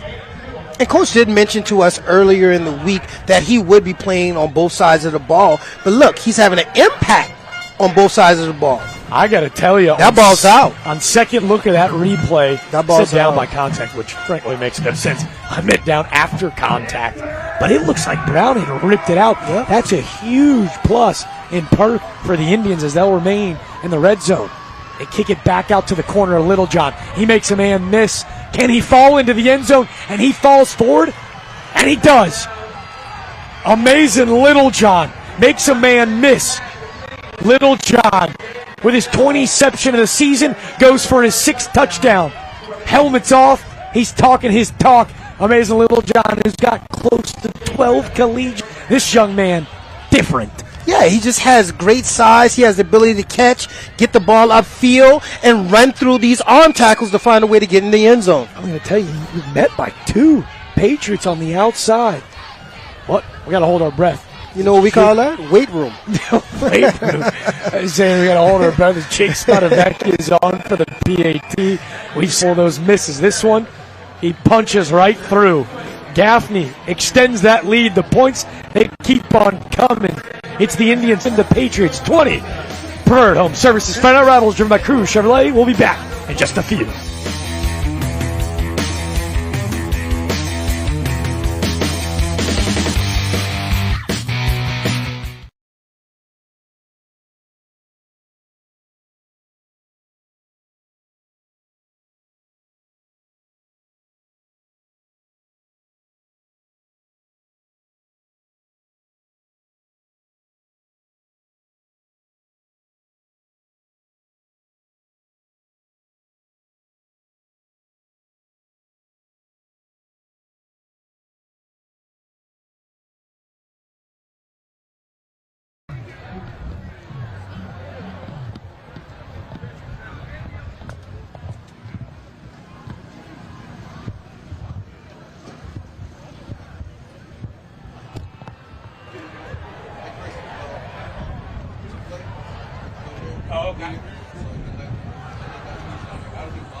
We welcome you back in from Steve LaPrade Field. Preferred Home Services Friday Night Rivals driven by Cruz Chevrolet. Des Brown alongside myself, Jack DeLongshaw. Des sitting in, new colleague of mine. It's been an absolute treat. Sitting in for, I always call him the legend, Everett Brown. Des, you're a legend in your own right. You played for the man, the myth, the legend, head coach Spurlock. You're sitting in. You ever seen a quarter of football like that, dude? I haven't. It's been explosive. The playmakers have certainly shown up and have been making plays. I mean, it's been as good as advertised. I'm telling you, 2 blue blood programs. As Jalen Berry away for a fair catch around the 29-yard line. Coming into this one, we'll give you the fun facts that you might not know. Gaffney is an 18-time South Carolina state champion. 18 state championships in the history of their program. That's best in the state of South Carolina. Their last came in 2021. It was during that season where head coach Dan Jones, as you can see right now, was voted as the South Carolina State Coach of the Year. That 2021 championship so impressive because he was able to break the school's all-time winning record. And in that season, in the last 6 years, Dutch Fork has won the state championship 5 of the last 6 years. They did so last year against the Fort Dorchester Patriots. The one year that they haven't, they were disrupted by the Gaffney Indians. And I'm telling you right now, Gaffney looking to regain their source of prominence. Prominence, a lot like this young man, C.J. Watson. He can do it in the air, and he's doing it with his legs. He broke a 70-yard run a week ago against Berkeley. He's been nothing but efficient in the air tonight. But he's showing you he's just as dangerous with his feet as too. Oh, yeah, that was a great read, just now pulling that ball from the running back and getting the field and showing his athletic ability, getting up about 10 to 12 yards. Great play by the quarterback. That first down brought to you by West Shore Home. Fort Dorchester looking to match the points. Watson finds Snyder on the outside. It's about a gain of 9 yards. Multi-Snyder. He's been all over the field tonight. That's his 4th catch already for Snyder. And again, it just seems like Watson has a rhythm. He's getting the ball out of his hands quickly, and wide receivers are making plays. Now, let me ask you this. Zoltan Osborne, who's now at Charleston Southern just right down the road, was a 4-year starter. C.J. Watson waited his turn. Now that it's been a little bit of a quarterback battle. What have you been so impressed about, I think, really mentality-wise from Watson so far? Well, several things, but more importantly, we came in anticipating and expecting him just to be able to run the football, but he's proven that he can throw the football as well. A really physical run downfield, and he took a wild shot at the end of the play. It looked like he got folded up on at the very end. And we're going to take an official timeout. This replay brought to you by Preferred Home Service. It was a great decision to keep to the outside. As you see, a nice tackle on the outside. Watson looks like he's going to get folded up on. A scary hit high, folded up on underneath. But he's in great hands as head athletic trainer Danielle Greenman tends to him now. Again, we won't speculate on injury. It was a scary shot. But this training staff from Fort Dorchester, really some of the best in the entire Southeast. And here again, we don't speculate on injuries, but the way that they're attending to him now looks like he may be suffering from some cramps, and hopefully he'll get hydrated and get back out there and continue to do what he's been doing. That's always the best case scenario. We're going to take a break with them down on the field. It's Gaffney 27, Fort Dorchester 20. We'll be back after this injury timeout. It's Preferred Home Services Friday Night Rivals, driven by Cruz Chevrolet.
While we were going for break, C.J. Watson was able to get back up to his feet. Head athletic trainer Danielle Greenman first to tend to him. As you can see, they take a look at what appears to be a lower leg injury. We're looking at that left knee of C.J. Watson.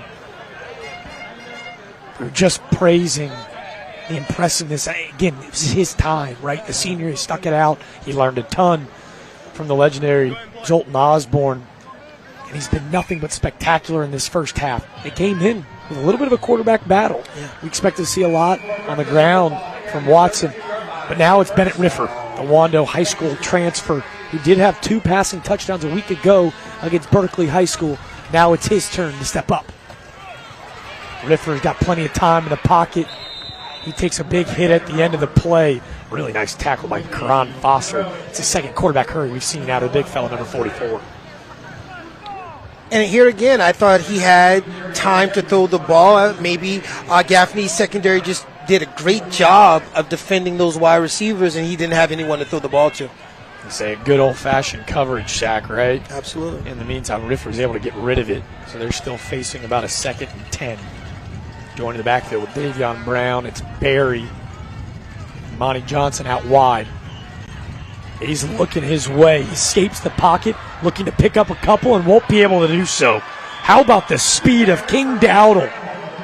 Dowdle, who went down with an injury in the first, good to see him back out, and he actually just exploded out of a cannon for that tackle for a loss. Yeah, and I also think losing Watson helps out Gaffney. Having to respect Watson's legs and ability to run the ball makes a difference. As I say, so usually what would be a quarterback spy situation, it's just all out once they see Riffer escape the pocket? Yes, absolutely. That big tackle from Dowdle. Now the Patriots facing about 3rd and 11. Monty Johnson at the top of your screen. At the bottom, it's Multi-Snyder and Jalen Berry. Riffer looking their way. He's trying to find Berry. He won't be able to do so. That's Karan Foster again. He was first on impact. Big fella, number 93, Jerry L. Jeffries. He knows what to do with the rest. Give him each an assist. It's been a one-man wrecking crew. Jeffries, the Shrine Bowl selection. And if you've been looking at both offenses and both quarterbacks that have been in the game, the passing game has been based off of rhythm. And I think Riffer has just been holding the ball a little too long. Well, speaking of quarterbacks, the Fort Dorchester student section just erupted with his helmet back on. Knee shaken off. C.J. Watson back out for 4th and 15 from the 15. Look for a little dump off. That won't be enough for a first down. But a huge sigh of relief, I think, from the Patriots to see Watson back out there. I think certainly a confidence booster, not only for the offense, but for Dorchester in a whole. We just want to be able to see what Watson can do with that injury he has. Sherman Tate swallowed up Ryan Campbell on that screen. And Tate's so really different at that position, that nose tackle spot. Just 220. Watch him shed the blocker. He'd snuffed out that screen from the jump. Yeah, and after looking at the replay, I don't think Watson is quite comfortable putting pressure on that leg. Anxious to see how that will show its face in the second half of this game. Well, it was a 14-point lead in that first quarter from the Indians. Their offense has just been clicking, looking to try to get that lead back up to 14 as they lead 27-20 here in the second quarter with just 5:07 to go. Gaffney will use their first time out of the half. Riley Stratton goes and talks with head coach Dan Jones. You talked about those 18 state championships. Talk about excellence, those 18 state championships. Talk about an excellent slate of football, Des. Take a look what's on ABC, our viewing network, tomorrow. We got some unbelievable football to be watched. Prime time. Prime time. Well, prime time ain't till 3:30. Yes, sir. They usually call it 7:30. We got top 10 matchups galore. Florida State with in-state powerhouse, the Clemson Tigers. That'll be a big one at noon. But all eyes on that 3:30 Colorado-Oregon matchup. Yeah, I also think it's an important game for Clemson. Florida State has looked pretty good so far at the start of this season. It's time for Clemson to show what they're going to do throughout the remainder of this season. This is a good game to show the nation that they still are Clemson. Texas and Baylor at 7:30 in Waco. We send our love to the Porter family. That'll be celebrating the Baylor Bears as they look for a huge upset. But truly, all eyes on that 3:30 matchup. It's been all prime time all the time this early college football season. Oh, yeah. Welcome back in. Riley Stratton's got all day. He'll dump it off to Jaden McDowell. McDowell with a juke back up to the middle of the field for about a gain of 3. You know, McDowell is a guy that came into this one, 79 carries for about 522 yards, 6.6 a pop, Des. 104 a game. Just a sophomore. He just started driving. Just a sophomore. And talking to Coach earlier, he said, hey, he's one of our hardest workers, but he has exceptional talent. And we're looking forward to see what that does for us the next 2 years. They go back to the ground, and it's McDowell. He makes a man beat up the middle, and it's about an 18-yard gain. You can see the speed. Hit the cut, make a man miss, no questions asked. Yeah, and as you can see, Gaffney's offense has made it a priority to give him the ball these last 2 series, and he's been showing us everything that we've heard prior to this game starting. The quickness, the speed, the ability to catch the ball, the ability to make defenders miss. Great athlete. I say, they're waiting for those Power 5 offers to come rolling in. He's already got an offer from Eastern Carolina. I'm not sure if he's got that Chris Johnson type speed, but he's showcasing it tonight. And like you said, he's just a sophomore. Sophomore, man. Go back to the ground. This is the first time we're seeing, it looks like number 20, Zion Macbeth. A little bit of a jersey change. Got him as a different one, but Macbeth, our senior running back, a great compliment to McDowell. Picks up about 4 yards. Staten looking at about 2nd and 6. Staten joining the backfield with Macbeth again. Top of your screen, it's amazing Little John. At the bottom, it's 3 wide. The dangerous Jamarcus Smith, Drew Medley, and Chaz Smith in the slot. So many weapons. He's got all day, and he finds amazing in and out of the hands. An untimely drop, and oftentimes not what we see out of Little John, but a penalty might be bringing it back regardless.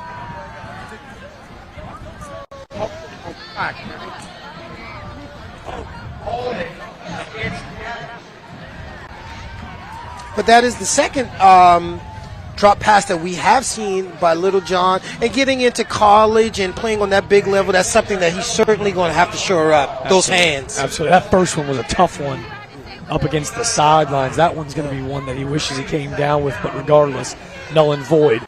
The hold on the right side will back it up about 10 yards. The Indians, who've just picked up yards by the handful, facing about 2nd and 17. They go back to the shotgun. Staten steps up and delivers a pass to the middle of the field, but great coverage. That was Jonathan Howard in the secondary. A corner at 6'1", 170. He's long, he's lanky, and he's a great corner in what's been a lineage of incredible secondary players for the Patriots. And I think that's very important to have a cornerback with that size to match up with Little John. Boy, huge play on second, forces a 3rd and long. If they're able to get this to 4th and manageable, do you imagine Coach Jones keeps his offense back out on the field for 4th? Absolutely. 3 minutes to go in the half, opportunity to put more points on. Absolutely. Especially this side of the field, you never know. It won't matter until Stratton delivers here on 3rd down. They're looking to the outside. It might even be a loss. They were looking for Little John on the outside, and that's actually Jaden McDowell, the running back. It's about a gain of 2, but a 4th and 15, that's going to force the Indians to punt. Yeah, and just a little bit of pressure by number 99 for Fort Dorchester to make the quarterback leave the pocket helps out a lot. Was able to get a short pass, and the DBs were able to get him down. That punt's going to be blocked. This 3rd block we've seen of the half. We got points galore. We got special teams galore. Jake Spadavecchia, who is absolutely going to kick and punt at the next level. It just seems whichever he finds more comfortable. Well, his Fort Dorchester special teams is giving him fits right now. Yeah, and Coach Jones talked about the issues that he's been having on special teams, and I'm sure he's not had it. I'm not sure who got a hand on it, but the guy coming out celebrating was none other than Jackson King. I know the offense has been a focal point, but a guy that we got to look forward to, maybe shed a little love. Jackson King with a huge pick, and potentially, I'll make sure to double second guess, a huge blocked punt to give the Patriots great field position. And they're going to have even better position. He was looking for Monty Johnson. That relationship between Johnson and Watson, it's been all day. The only way to stop it, a little pass interference. And it was good to see Watson be able to put some weight on that leg and make that throw, because that's a throw that has to be on the rope. You can't lob that ball over the middle. He made a great throw and gave his wide receiver opportunity to make a play on the ball. We're waiting for the official ruling from Tommy Brush. And he confirms our speculations. It was Jaden Sims, the junior corner. Coach Jones a little beside himself. He thought it was the timing on brand, but as you mentioned, he delivers a strike, and it does. It looks like he got there just a hair early. Oh, God. What the penalty flag coming in late. I think that was our back judge, Steve Brush, the brother of head official Tommy Brush. He absolutely dotted up Monty Johnson. And talk about dotting him up. It's Jalen Berry again. When you're looking for a guy in the red zone, look no farther. Jalen Berry, the big 6'3" body with a huge catch. That takes the Patriots into that TEC equipment rental red zone. And anytime you can get someone with that size across the middle, it just makes it so much easier for the quarterback to have that vision to throw a ball to a big target like that. C.J. Watson alleviating all fears of a scary injury. He's got the Patriots threatening again. A fade in the back of the end zone, and he's got his freshman. That's Marquise Muhammad. At just 5'6", 145 pounds. Well, Coach Smith, he told us there's a reason you got to start the youngster. At just 14 years old, the freshman making his first varsity touchdown. A perfect dime from C.J. Watson, and the catch from Muhammad has this game knotted up. Jack, how impressed are you with Watson's ability to throw the ball?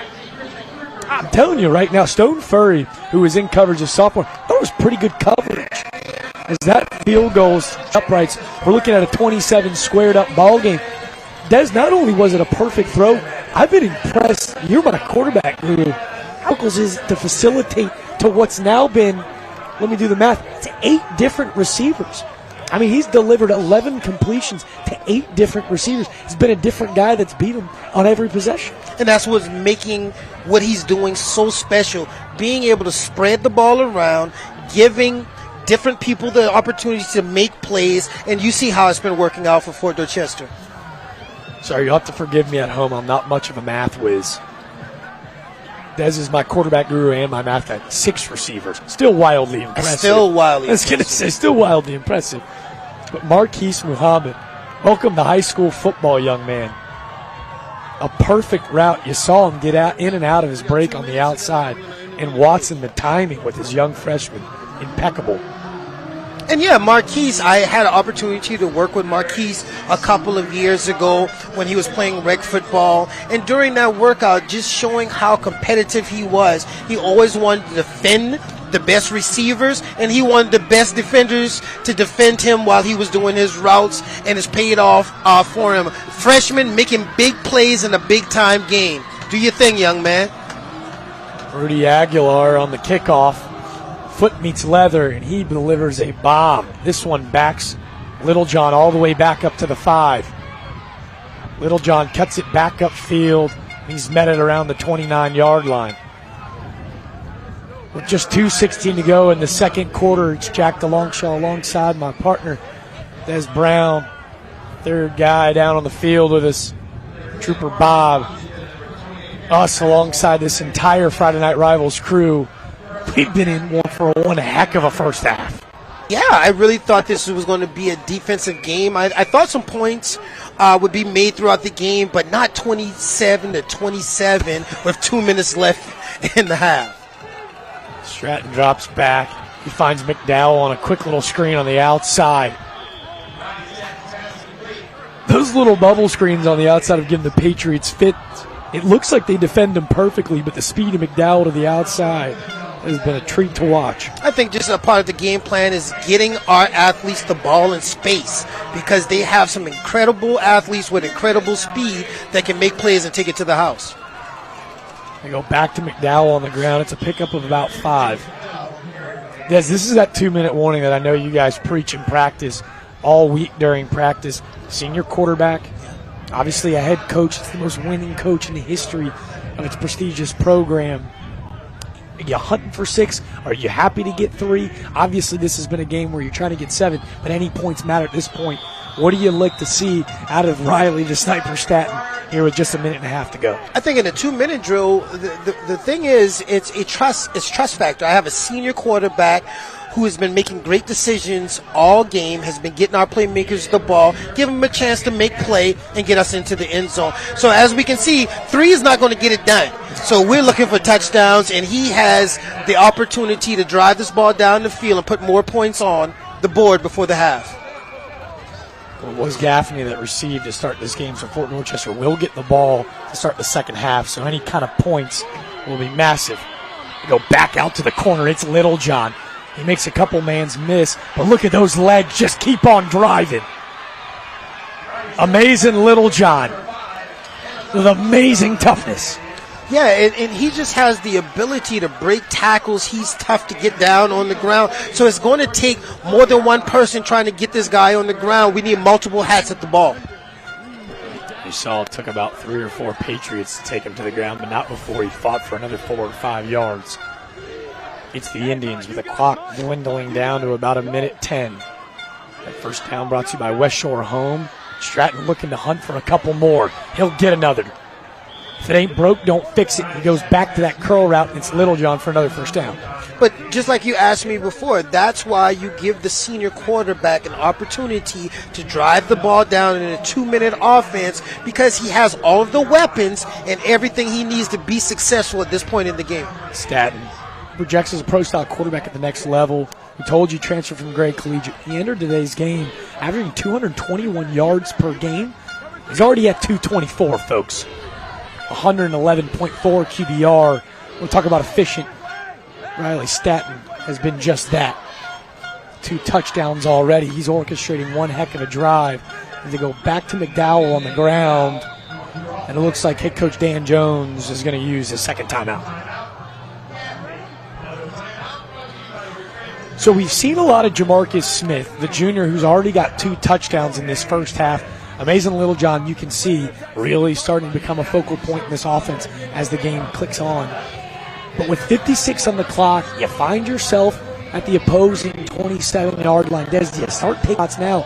But as you saw, they just kept going to McDowell on the run game. You keep trying to pitch away, chip away, or when do you start taking shots? I think right now is a good opportunity to fake that handoff of that bubble screen to McDowell, and take Littlejohn over the top and see if he can get a mismatch and go up and get a ball for us and get us in the end zone for Gaffney.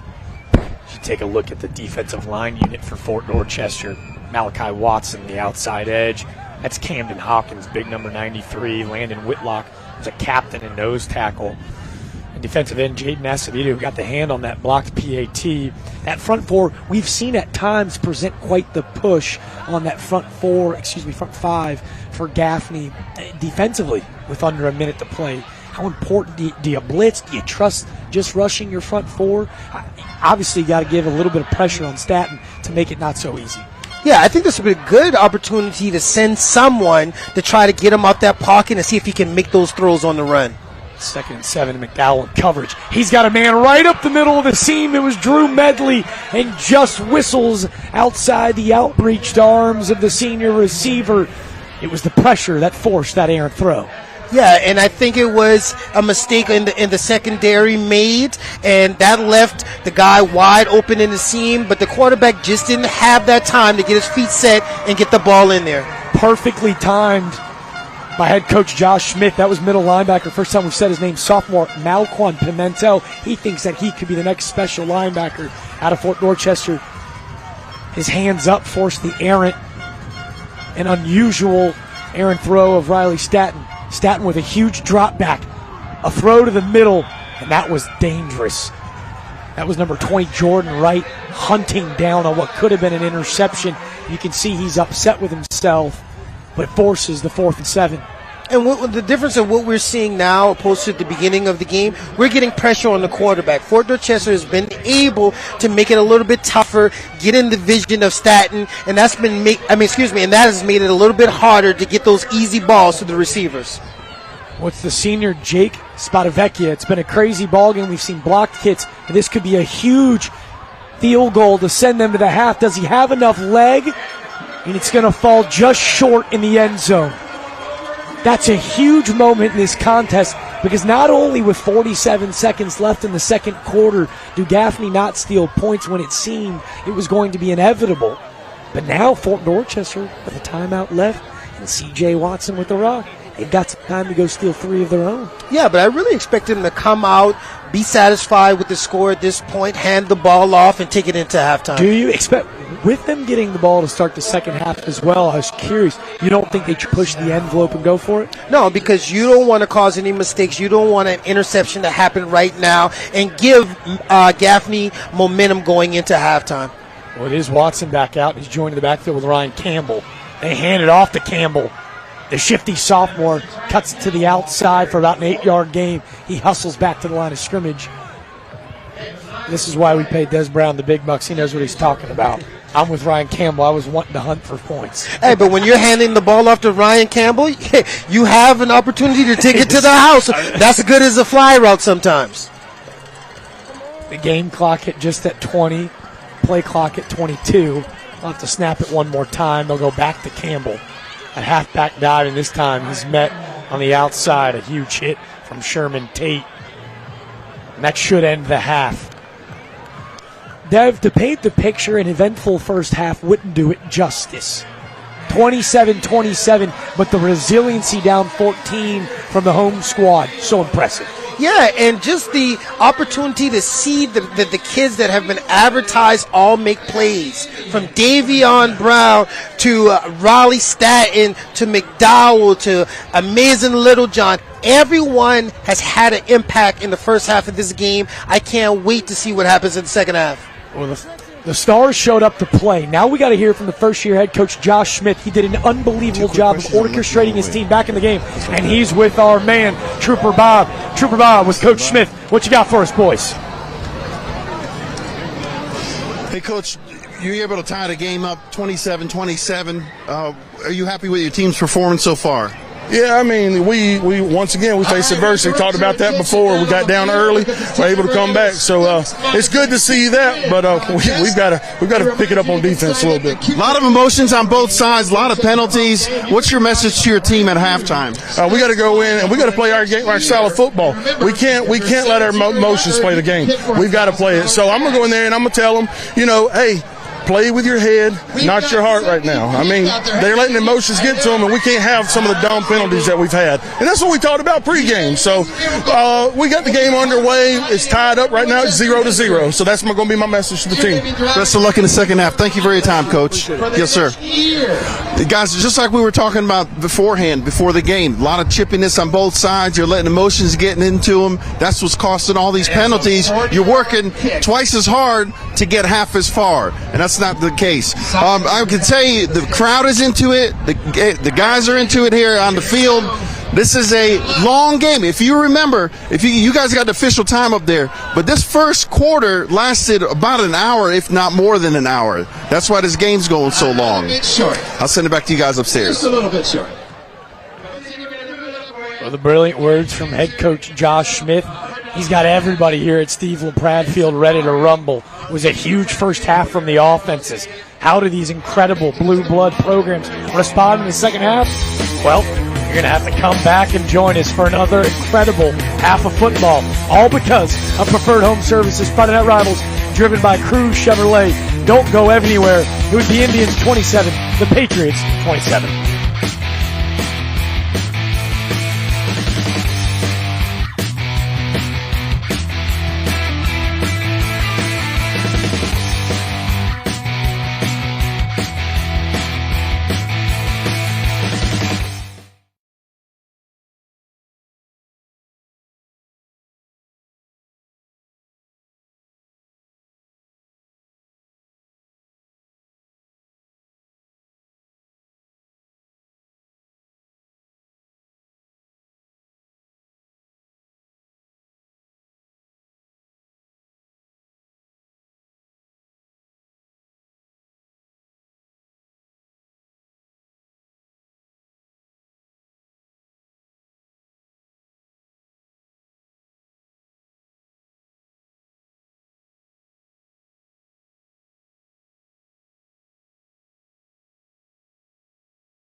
Welcome to the Doctor's Implants Halftime Report, empowering people through full mouth dental implants.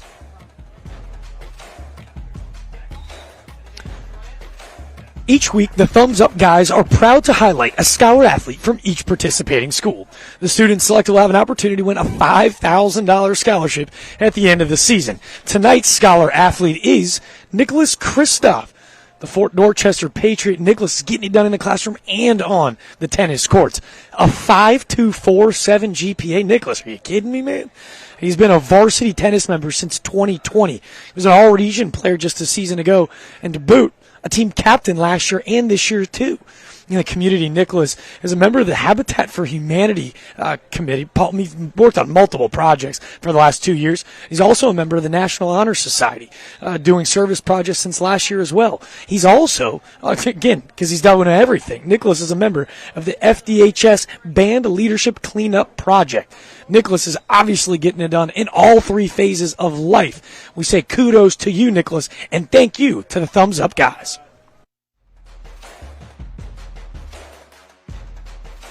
Talking scholar athletes right now with two of the four Thumbs Up guys, Brandon and Jeff. As they give the thumbs up, they know how to do that quite well. They also knew how to play high school football quite well. Who's the better athlete? That's the question. I would argue myself. Okay. Probably better looking and more athletic. There you go. All right, but it doesn't matter. That means he is the better student. We'll ask you first, Jeff. When you talk about scholar athletes, how important is it to be a scholar athlete, not just an athlete? Oh, it's super important. We all know that majority of people aren't going professional in the sports they're playing in high school and maybe get to play in college, but the academic side of it is so important because you're doing that for the rest of your life. What you learn in school, you use it going forward. Yeah. And you also learn a lot playing sports, but the academic side is super important. Brandon, you were a former Porter Gaud Cyclone. Heck of a year so far for the Cyclones. But when you talk about your memories and thinking back to those days at Porter Gaud, how quickly does it kind of hit you and go, man, that was a lot of fun? Oh, my gosh. So I went back a couple weeks ago when we played Bishop England for the first time in 20 years, and it really just all flooded back. I ran into some old coaches, some old parents of guys I graduated with, and so, yeah, it was really nostalgic, and it was so fun watching is it JJ Flood? Yeah. Just absolutely destroy the battling Bishops there. I think he had 4 touchdowns and 200+ yards.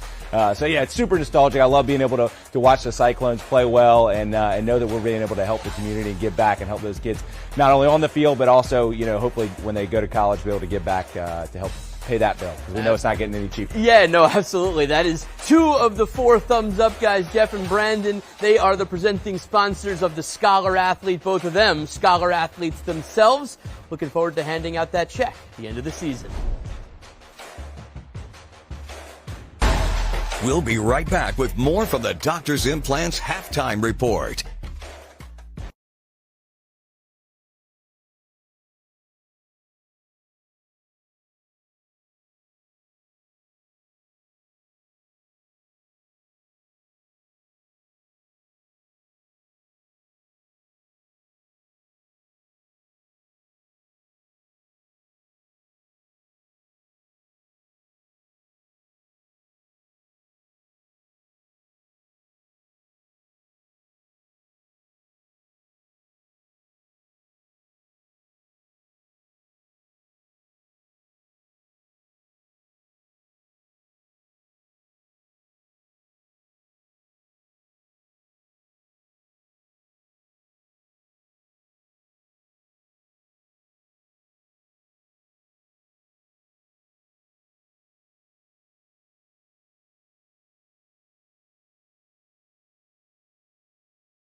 Welcome to the Doctor's Implants Halftime Report, empowering people through full mouth dental implants. Fans, as we welcome you back into Steve LaPrade Field, we're giving you the opportunity of a lifetime to vote for tonight's Delta Force All-Stars Cheer of the Game. Log on to abcnews4.com/poll and vote for either of tonight's cheer squads. We've obviously got Fort Dorchester. We've got the visiting Gaffney Indians. Go ahead and take a look in. The Cheer of the Game results will be later tonight in the show. But first, we've got the Indians.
Two stellar cheer squads putting on for their schools. Make sure to go vote. Again, abcnews4.com/poll. Vote for either of tonight's cheer squads. When we back, it's second half action. We'll be back in just a few.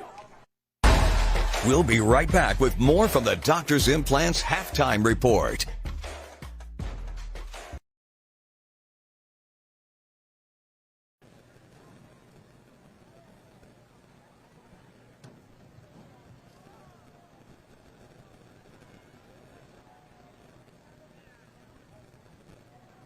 Drum majors Brianna Sang and Marco Lee, is your band ready?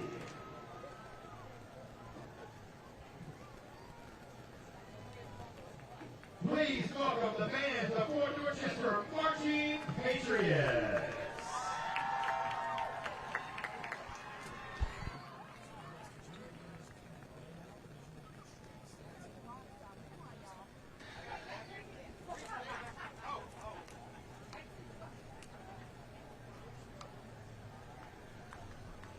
Awesome.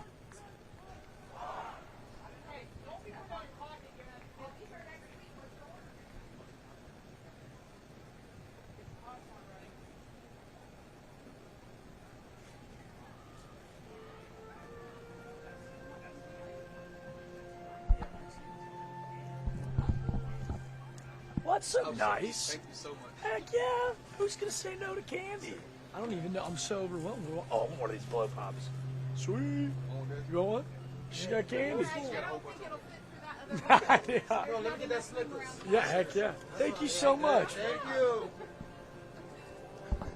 That's so fun. Let me get Snickers.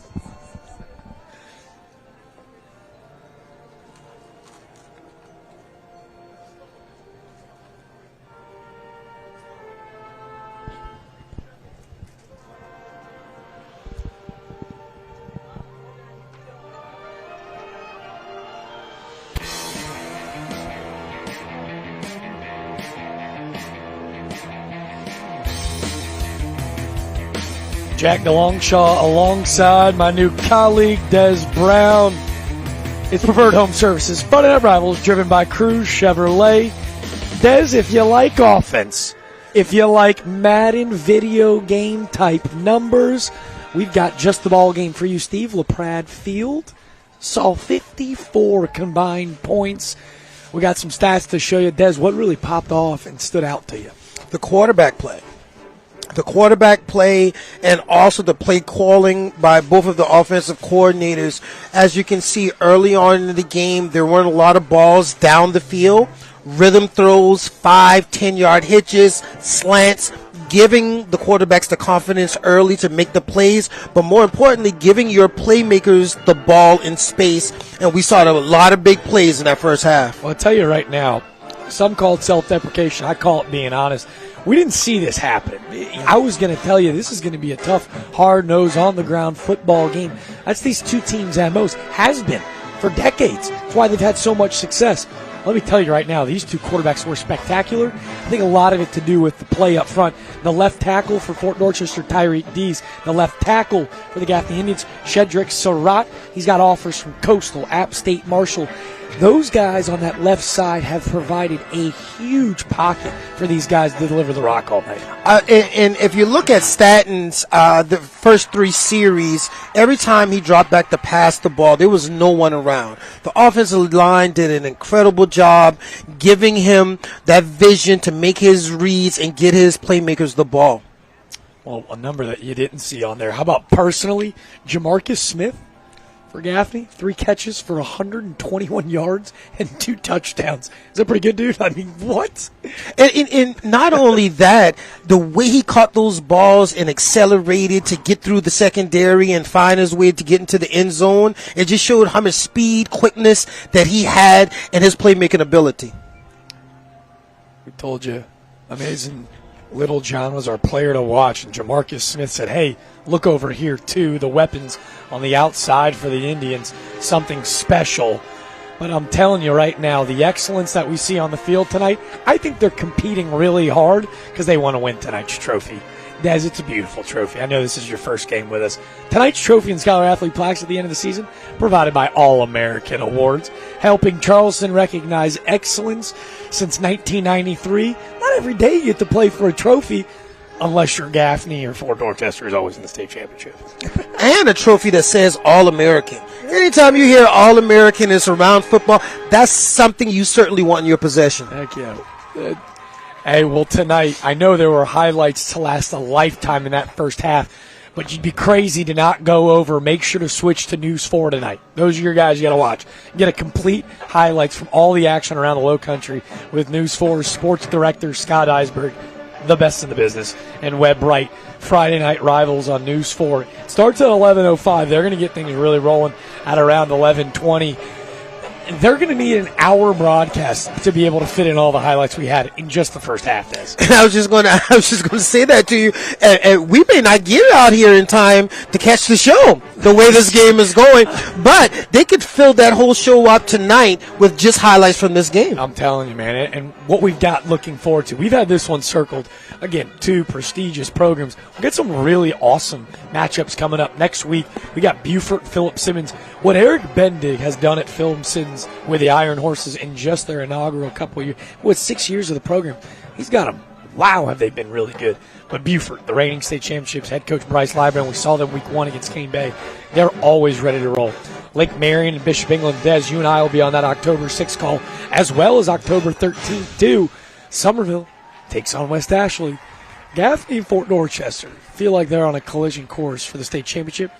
The Green Wave in Flowertown, that's the number 1 team in the state of South Carolina now. Somerville, John McKissick Field, something special happening. I mean, Somerville, Fort Dorchester, that's going to be a matchup for the ages if we get it for a lower state championship. Yeah, and just over the last couple of weeks, seeing some highlights of Somerville, they look a lot like both of these offenses, athletes all the way across the board, great production out of the quarterback position. I look forward to seeing how they're going to finish this year up. Well, that Friday night rival slate, well, it looks about as good as advertised, and tonight has been just the same. It's Preferred Home Services Friday Night Rivals, driven by Cruz Chevrolet. The Indians 27, the Patriots 27. When we come back, second half action underway.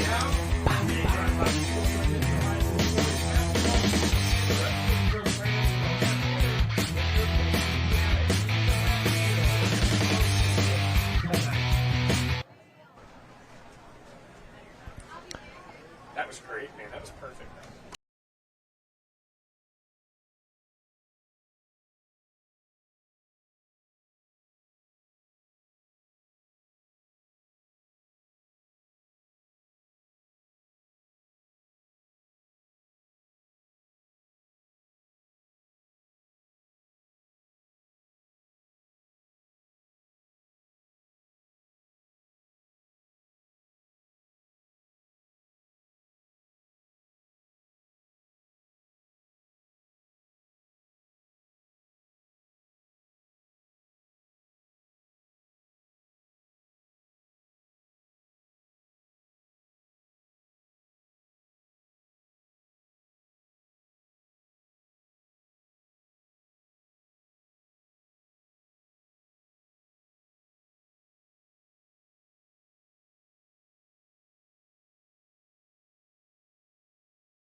It's a close game, tie score. I don't expect anyone to leave till the end of the football game. We're looking for a good second half.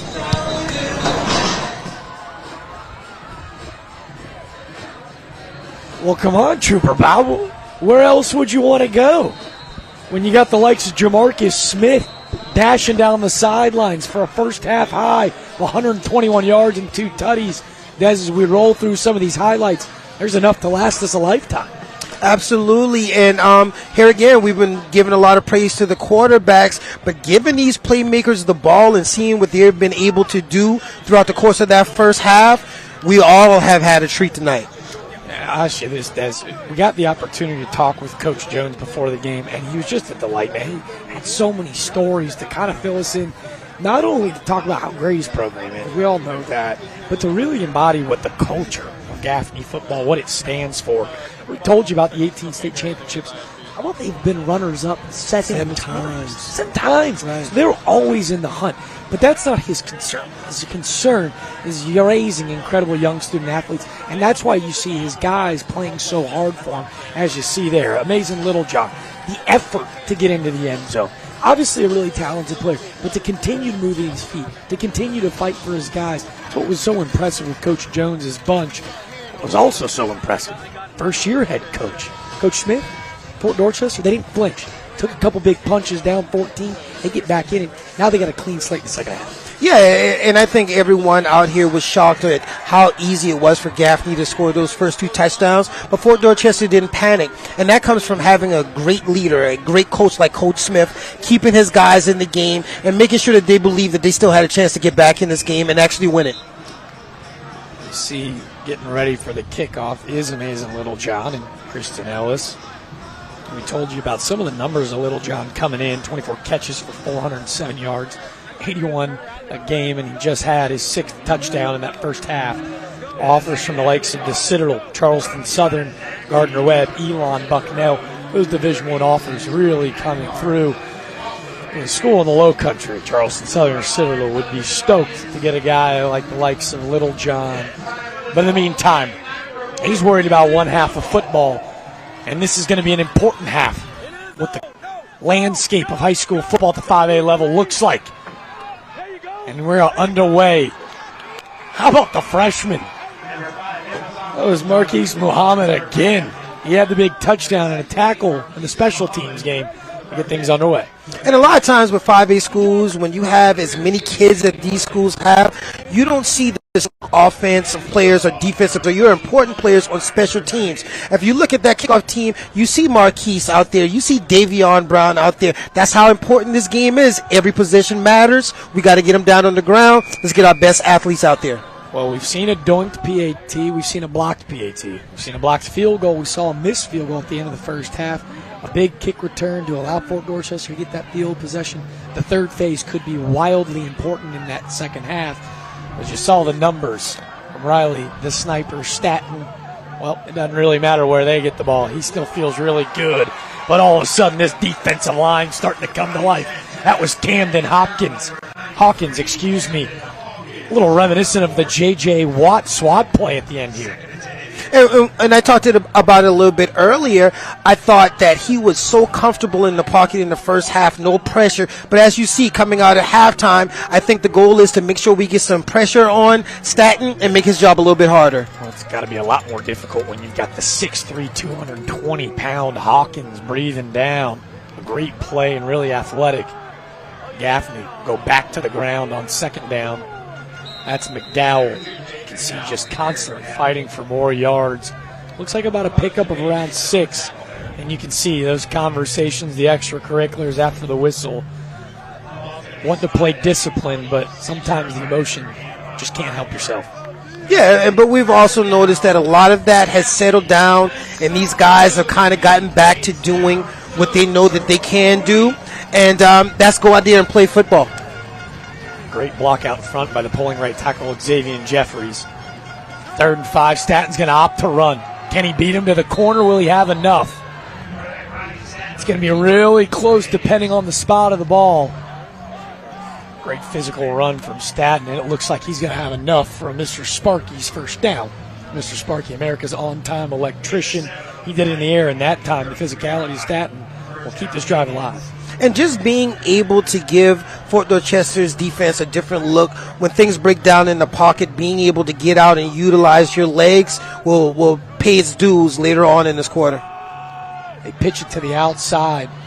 He beats Marcus Moon to the corner, but he'll be met by the corner on the outside for Fort Dorchester. That was number 4, Jalen White, on the tackle. McDowell with a pickup of 2. Coming into the second half, I think it's really important that Fort Dorchester does a better job of getting these ball carriers on the ground. Not as many arm tackles as we may have saw in that first half. Absolutely. Well, it's Macbeth this time, joining the backfield with Staton. They go to Macbeth. That's Jeffries, the big right tackle. They pull him to the other side, but it doesn't matter. A great job containing the outside. That was Marcus Moon. Great job by Moon keeping that play inside where all his help is coming from. That's a great job dealing with a offensive tackle, 6'5", coming at you. Great job, Moon. Well, again, another 3rd and 5 spot.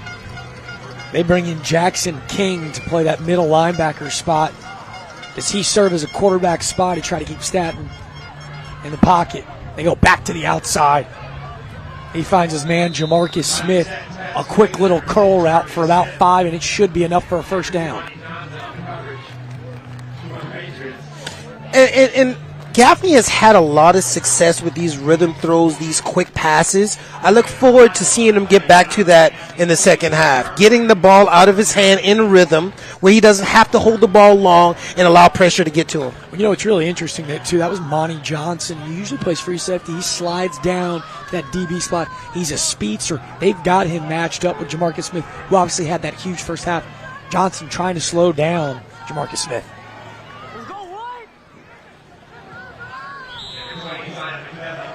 Quick little dive, shimmies up for about a gain of 4. That was Macbeth. Macbeth, a senior running back. You can see here, does a good job. Look at the hole up front. That's the freshman, C.J. Brooks, creates that huge hole. C.J. Brooks, a freshman left guard, 6'4", 335. Pretty good size for a freshman, Des? You think? It's Gaffney from about 2nd and 6. He's working efficiently, and how about that dart? Come on, are you kidding me? Drew Medley with his second catch of the game for a game about 10 yards. But how about the confidence right now? I mean, he had a really small window, and he absolutely pinpointed it right through. But he has that arm ability. He has that kind of arm strength to get the ball in the small windows. I think it's just about getting back to those short passes and getting his rhythm going again. Well, that was Jordan Wright in coverage. You're right there. Just a better catch and throw from Staton to Medley, and they move the chains yet again. We're seeing almost a little bit of a different offensive scheme. As you can see, nothing different about the way this kid runs. Jaden McDowell, stealth mode. He's so quick you can barely catch him, and when you do, he ain't scared to put a shoulder down in front of you and try to run you over. And that's something I notice about all of the running backs and wide receivers from Gaffney. They just don't go down easy. Once they're touched, they keep their feet going, and they're able to get extra yards. Jaden McDowell right now, he's got 13 carries for about 68 yards. He's got that touchdown for reception. It was the first touchdown of the game on a similar play as this. He breaks a huge tackle. He's got one man beat to the corner, but a yellow hanky behind the play. And Des, it looked like a hole in the backfield. Yeah, right on the outside. The running back had already made the outside. You got to let that defensive end go. And especially with someone as fast as McDowell, the defensive end will not have the speed to run him down on the outside. Let him go.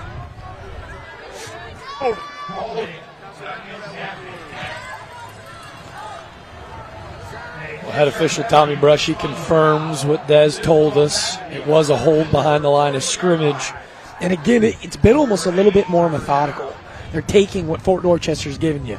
It is those 5-6 yard curl routes on the outside, looking to maybe slow the game down in the second half, Des? Yeah, I think so, but that's where they had the success at the beginning of the game. I think coming out of the half, they said, let's just get back to doing what was working for us at the beginning of the game. It's about 1st and 20. He's got his man downfield, and he delivers an absolute rifle. Are you kidding me? That was Devin Porter Gist, the senior, that's his first catch of the game. He hits him on a little wheel route on the outside. Just a dart. So, Jack, how that happens is once a defense sees those short yardage throws over and over and over, it opens up things deeper in the pass game. Go back to the ground to McDowell. That pass to Gist. I call it the TEC Equipment Rental Red Zone. The friendly's name, an Equipment Rental. We might as well just start calling it the Indian 20-yard net. I mean, they've lived in the red zone tonight. A huge dart on the outside. But to your point, broken coverage in the sense that all of a sudden they're running something a little bit schematically different? Yeah, it was a wheel route. We had the linebacker and the corner follow the short ball, and it was able to get over the top. And that was a great throw by Staten, catches wide receiver on the run. They look for Staten to throw it again. He's got all day back there, and he's got time. He was looking for Jamarcus Smith on the outside. Just outside the outreach arm. That was really good coverage in the secondary from the Patriots. And another yellow hanky behind the line of scrimmage.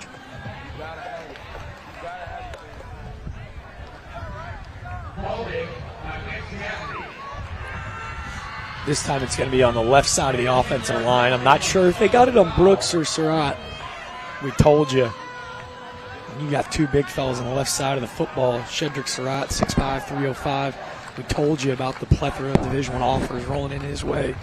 It's all in due time before those Power Fives come knocking. And C.J. Brooks can't teach size. But that's center. The relationship between Jake Burke, the Shrine Bowl selection, and Riley Staten has been on full display tonight.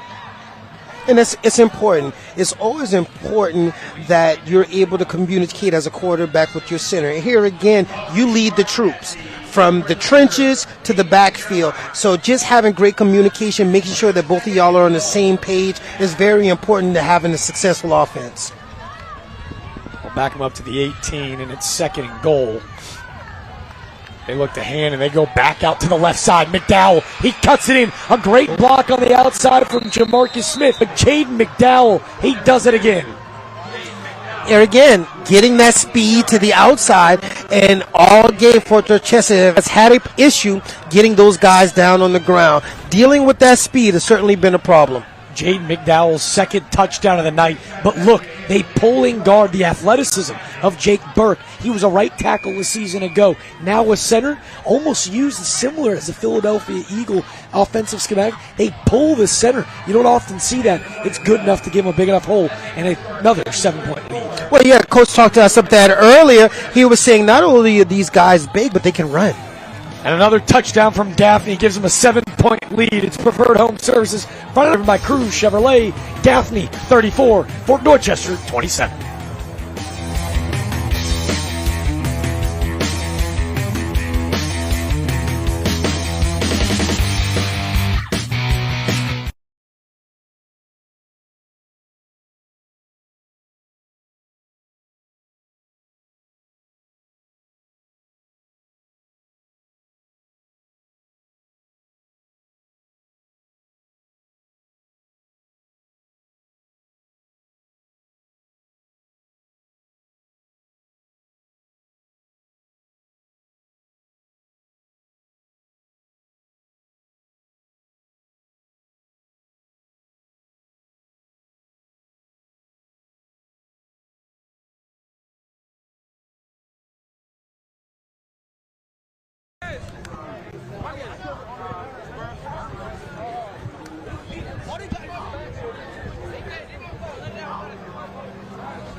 This week's South Carolina Veteran of the Week is Alton Jenkins. Alton Jenkins served in the U.S. Army as a generator lead technician. He deployed twice to Afghanistan. During one of his deployments, his platoon rebuilt and recovered many MRAPS generators, Buffaloes, MATV, that were hit by IEDs or direct indirect fire. Jenkins currently serves as the Director of Veteran Affairs for Jasper County, assisting veterans and their families in accessing benefits. To learn more about Alton Jenkins, visit sdva.sc.gov/Veteran of the Week. You can also nominate someone to be recognized. South Carolina Veteran of the Week is sponsored by the South Carolina Department of Veteran Affairs. We thank you for your service, Sir Alton Jenkins.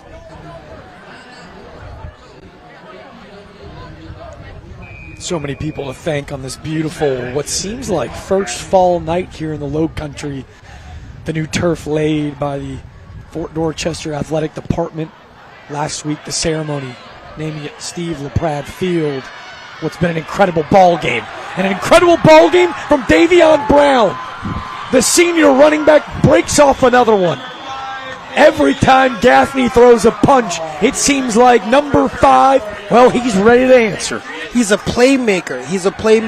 He looks for opportunities to help his team. You got to keep the ball in his hands. These are the things that can happen. This is the second huge return tonight. It almost felt like Jake Spadavecchia kind of almost outkicked his coverage. That one caught at around the 15 from Davion Brown.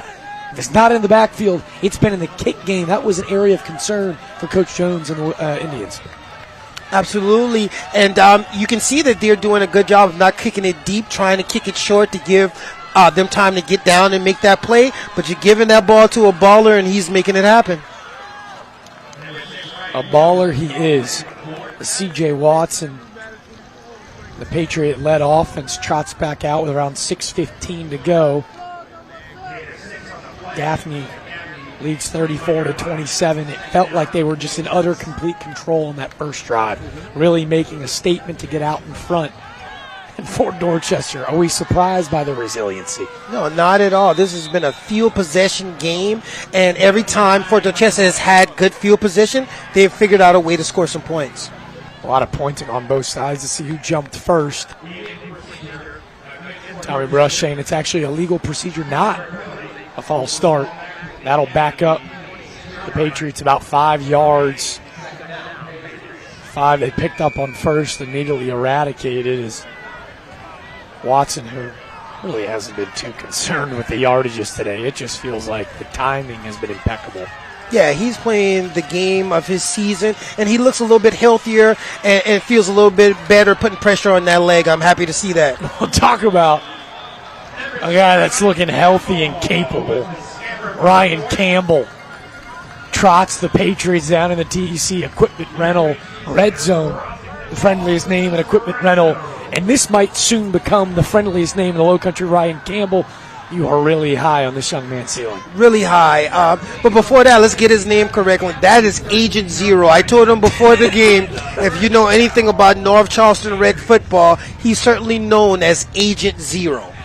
Oh, Agent Zero, making a name for himself on Friday Night Rivals. And C.J. Watson trying to escape a flurry of black hats. There were so many. Ability to get to the quarterback. Once he gets his hands on you, you're going down. He finishes off the play. It was Karan Foster. He was the first on attack. Foster actually leads this Indians team with 3 sacks and 18 tackles from that defensive end spot. So impressive. Well, to try to gain back the yards they lost, they go back to Mr. Agent Zero, and he picks up about 6 or 7 yards. But I did mention to Ryan Campbell, I said, listen, Ryan, some kind of way next year you got to figure out how to get Zero on your back. I can't be up here calling you Agent Zero and you're wearing number 6. Stud senior linebacker Marcus Moon, maybe he bestows a 0 back to Ryan Campbell. Maybe you got to buy him some lunch or something. They got to figure that out. I was gonna say, you know, in the professional ranks, it usually costs you a pretty penny. It might just cost you a Chick-fil-A sandwich. Something. Watson looking to the end zone. He's got his guy Snyder. And without question, Kriston Ellis, who was in great coverage, I thought he got there on time, never turned the helmet. And look at the bunnies. Multi-Snyder, a multiple sport athlete. It looks like he's going to draw that DPI. Yeah, it's just giving your wide receiver an opportunity to make a play, and that's exactly what the quarterback did, and the result was a penalty, and it moves them closer to the touchdown. Well, I want to talk about the IQ really quick, Des. You know the quarterback position better than anybody. Mm-hmm. He knew exactly where he was going to the football. The minute he saw Snyder in that one-on-one spot, he delivered the rock. Yeah, it's a pre-snap read. If you see that DB hugging that wide receiver, you know that you have a shot with an athlete on the outside like number 1. Snyder stands at 6 feet tall. Vince Carter-esque, trying to put his elbow in the rim. Went to go and look to dunk on someone. Trying to figure out play clock and downage situation. The Patriots have the ball at the 6. Watson joined the backfield with Davion Brown, and they do go to Brown. It's not goal to go. They just needed 3 to pick up the first down, And it appears from me upstairs that he's going to have enough.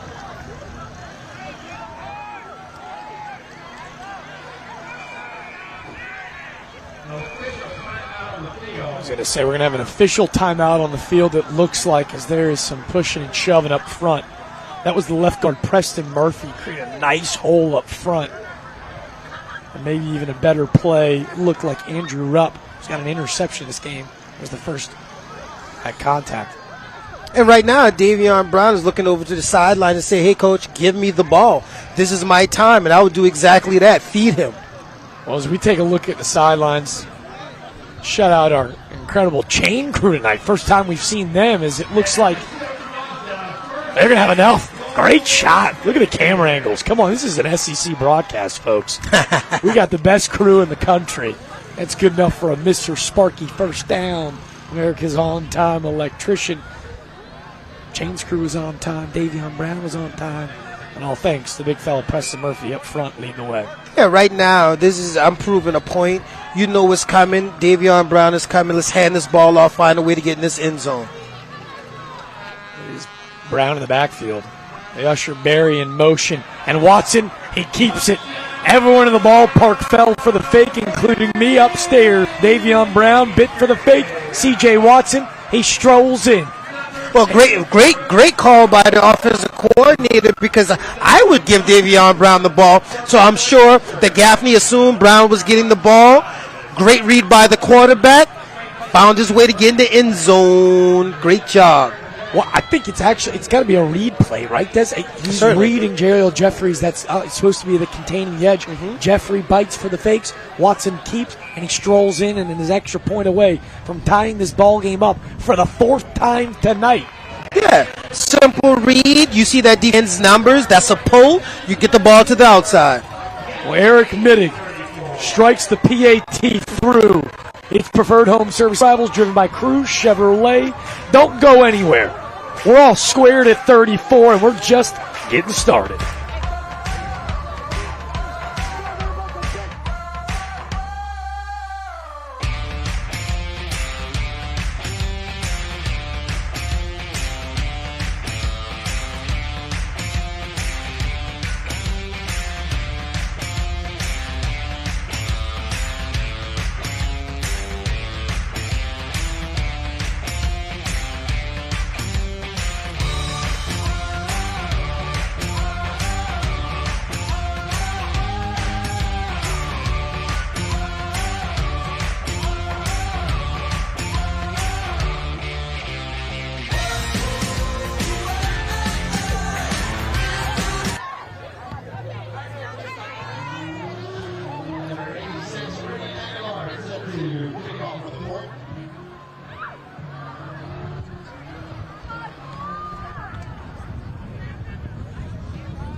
We welcome you back into Steve LaPrade Field.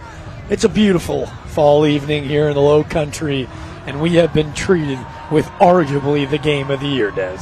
Yeah, for my first game, I could not ask for anything better than what I'm seeing tonight. Best athletes in the area are on display. Playmakers are making plays. We have a great atmosphere. It's a great night for football.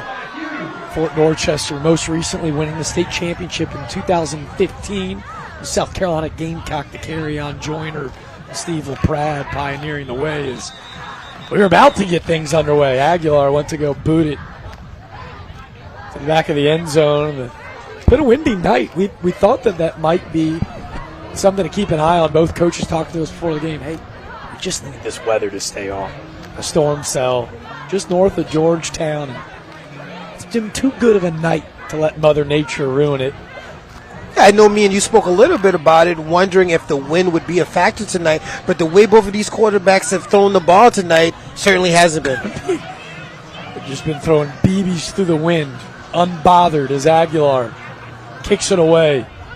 He splits, the kick returns, and we've got our first touchback of the night.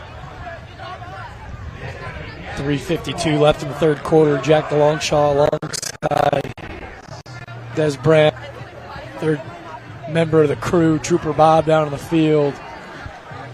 But Jack, just, you look at it and you're thinking about high school sports, and you take a look at that end zone and this field and this stadium in general. What a great high school stadium and high school atmosphere. Let's say the environment next level, but the facilities, bar none, some of the best in the entire.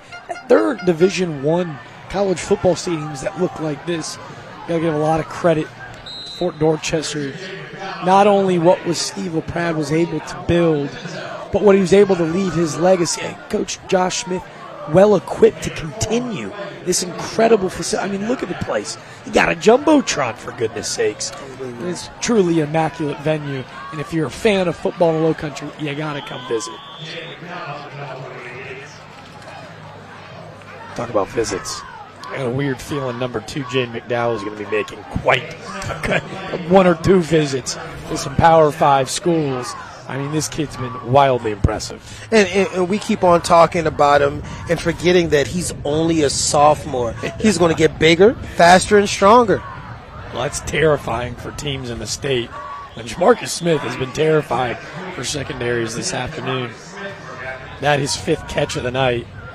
A nice little 8-yard out. But Fort Dorchester is actually doing a much better job of getting these guys on the ground and limiting those big plays. Well, I think that was the big thing. I felt like they really took the top off the defense. There were a lot of bubble screens or crow routes, a couple slants that went the distance. You're right, doing a much better job of tackling immediately on contact. Staton hands off. This is Macbeth in the backfield. He breaks a tackle. He's met by Moon. How about the hit from the secondary? Number 36, Chaz Mitchell, just a sophomore safety. He comes up and lays the boom on Macbeth. Yeah, just a free safety that's not afraid to hit, coming up and laying that wood. Again, how many times have we said Marcus Moon's name that does a great job containing the outside? Well, Chaz Mitchell, he knows how to handle the rest. And Coach said he's the unsung hero and probably the hardest worker on the team. And you can look at his body and tell how much time he's actually spent in that weight room. He looks good. He plays good. He's doing his thing. 3rd and short. They got 8 in the box. They go to a little bit of a wildcat look. This is McDowell in the backfield. It's the patience that allows him to fall forward for another Mr. Sparky first down.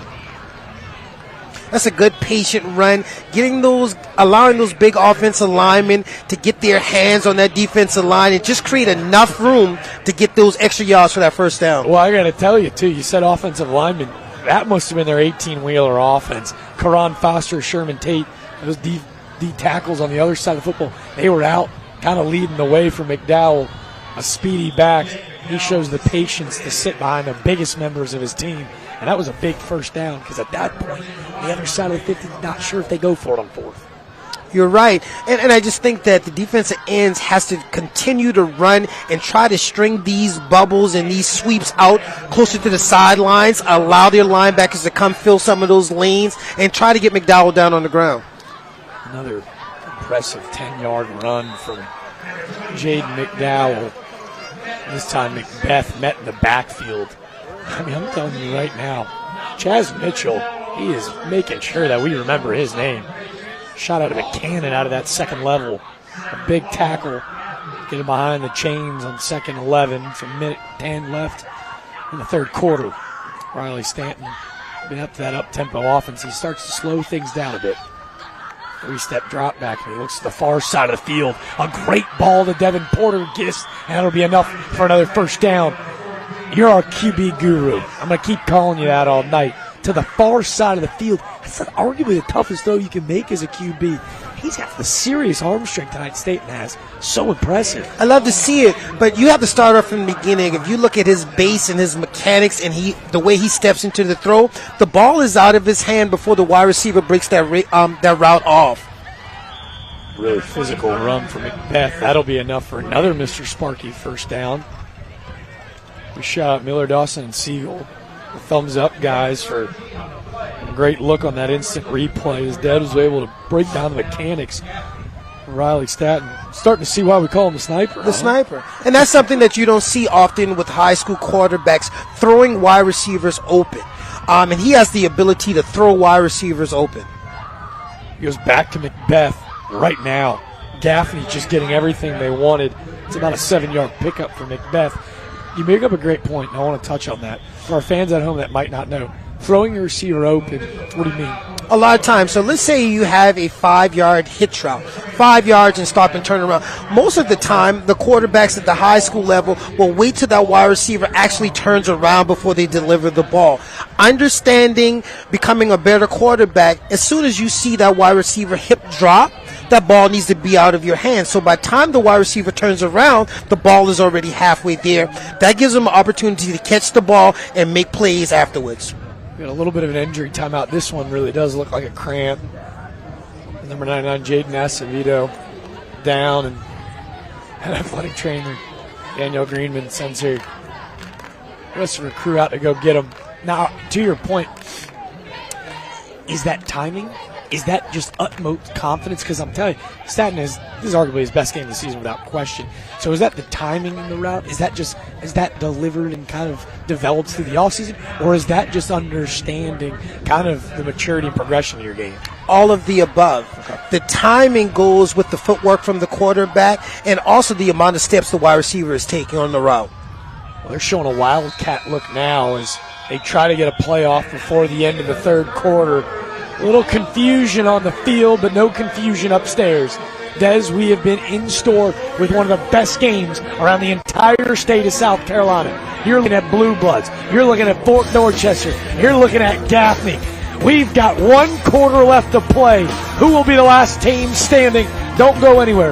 It's Friday Night Rivals, preferred home services driven by Cruz Chevrolet. We're all squared away. 12 to go.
That's a good question. Go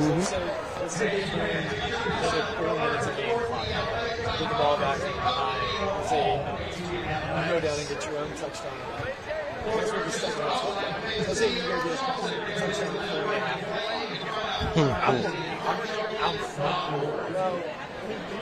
It's a tough one. That's a tough one. Yeah, it's a tough one. That's a tough one. Yeah.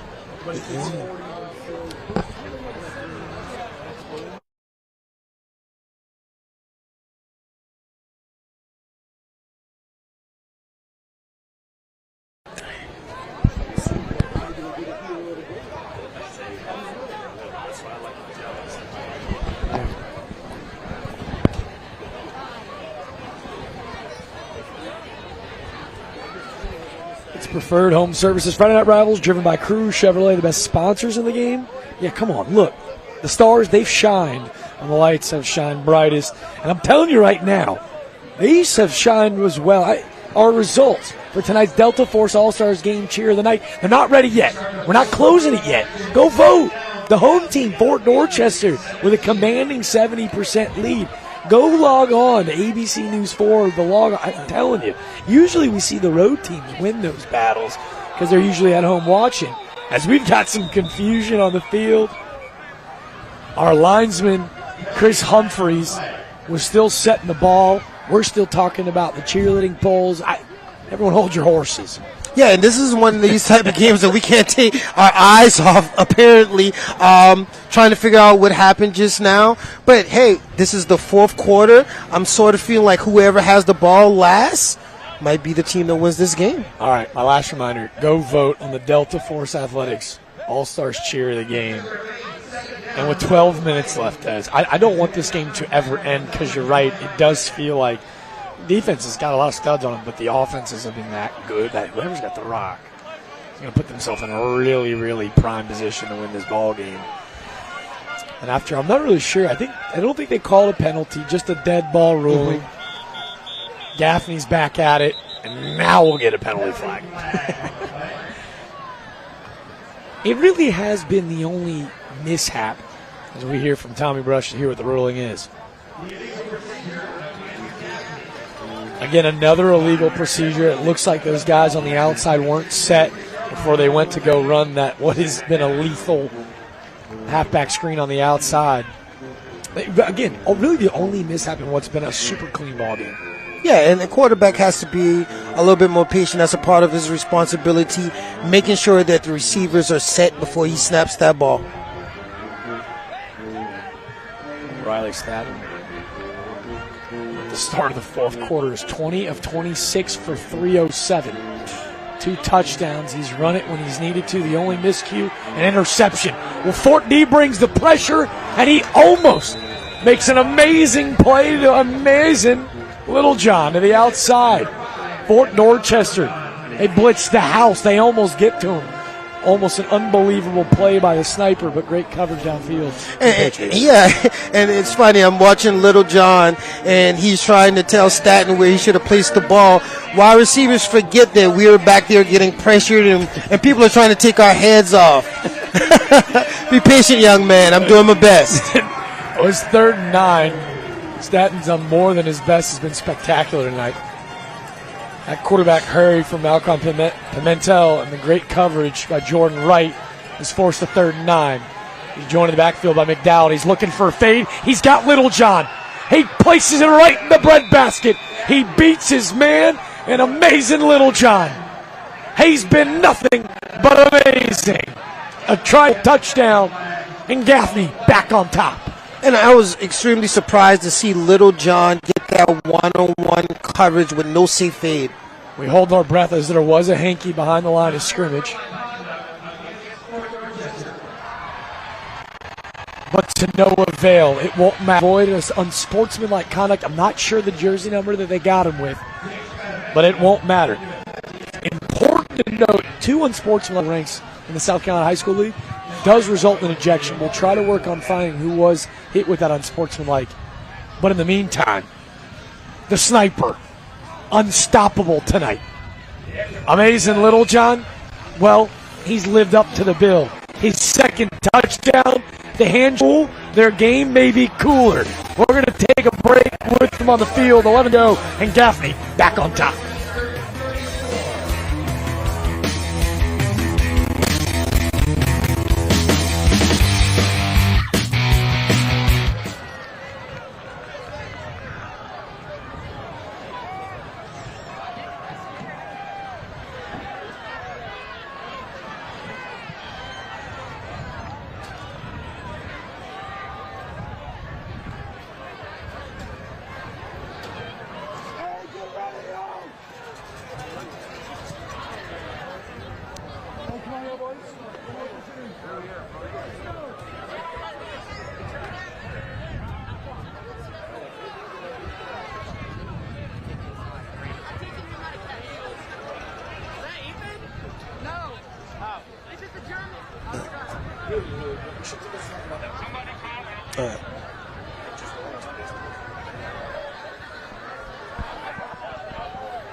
Preferred Home Services Friday Night Rivals driven by Cruz Chevrolet. Jack Longshaw alongside our quarterback guru Des Brown. Gaffney extends the lead back up to 7. We don't expect Fort Dorchester to do anything but come back in this game. They've given this incredible student section a lot to cheer about. But Des, before we went to break, you commented on how do you leave Little John in one-on-one coverage. We talked about it a little bit in the break. first half to second half adjustments. It was Jamarcus Smith in that first half, and now Littlejohn is just getting to eat away in that one-on-one coverage. Yeah, and I think it's because of the plays that the other receivers have made, and that you have to respect McDowell coming out for those bubble screens. You can't take away everything, so it's pick your poison.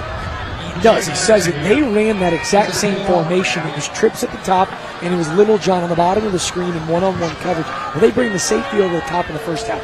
Jamarcus Smith beats him on a 67-yard screen that went to the house. A house call that I think ends up resulting here in this second half at Fort Dorchester defensively. Well, they got 100. They got to send that safety help over the top.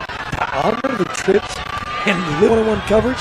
That's easy pickings. Yeah, it's a true nightmare. Someone with that size, physicality, and speed, that's a hard cover for any high school DB right now. I'm telling you, dude, the adjustments made by both of these coaching staffs with the pieces on the gridiron, I don't know if we'll find a better game around the country tonight. I mean, it has been spectacular. It hasn't been checkers. It's been chess by these two great coaches. We're walking away with 11:39 in the fourth quarter going, man, I wish we had a couple more quarters to keep going. Absolutely, and just see the chess match between the coordinators and figuring out at what point in times in the game what will work. This has been amazing to watch. Riley Staton came in looking to kind of give himself a name, find a home to play next year. He's done just so. The other sideline, C.J. Watson, who's known for his speed, his ability out of the pocket, has been spectacular in the passing game. They're going to need him to be that in the fourth. So they're now behind the chains due to another incredible defensive effort from Karan Foster.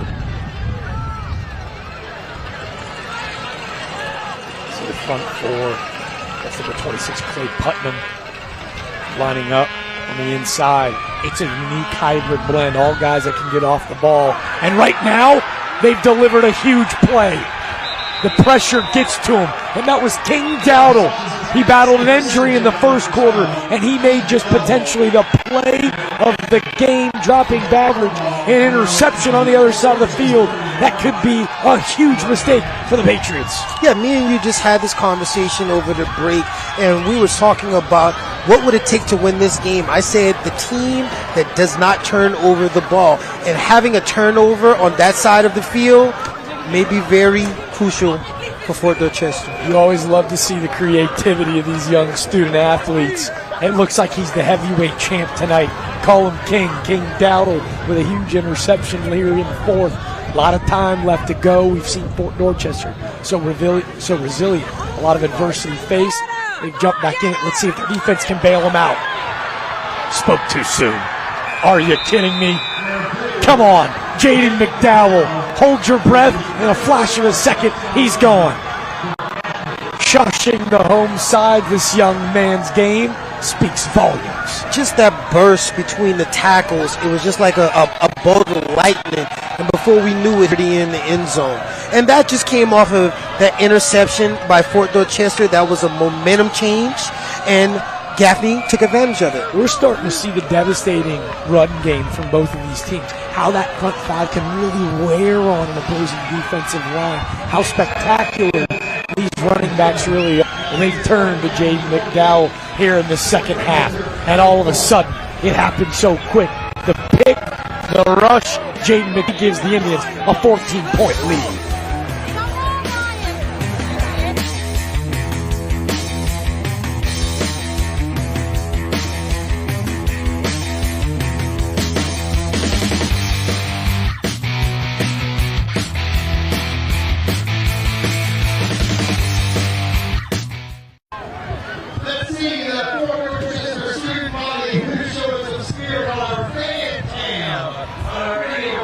Here, and Steve Pratt with the bag.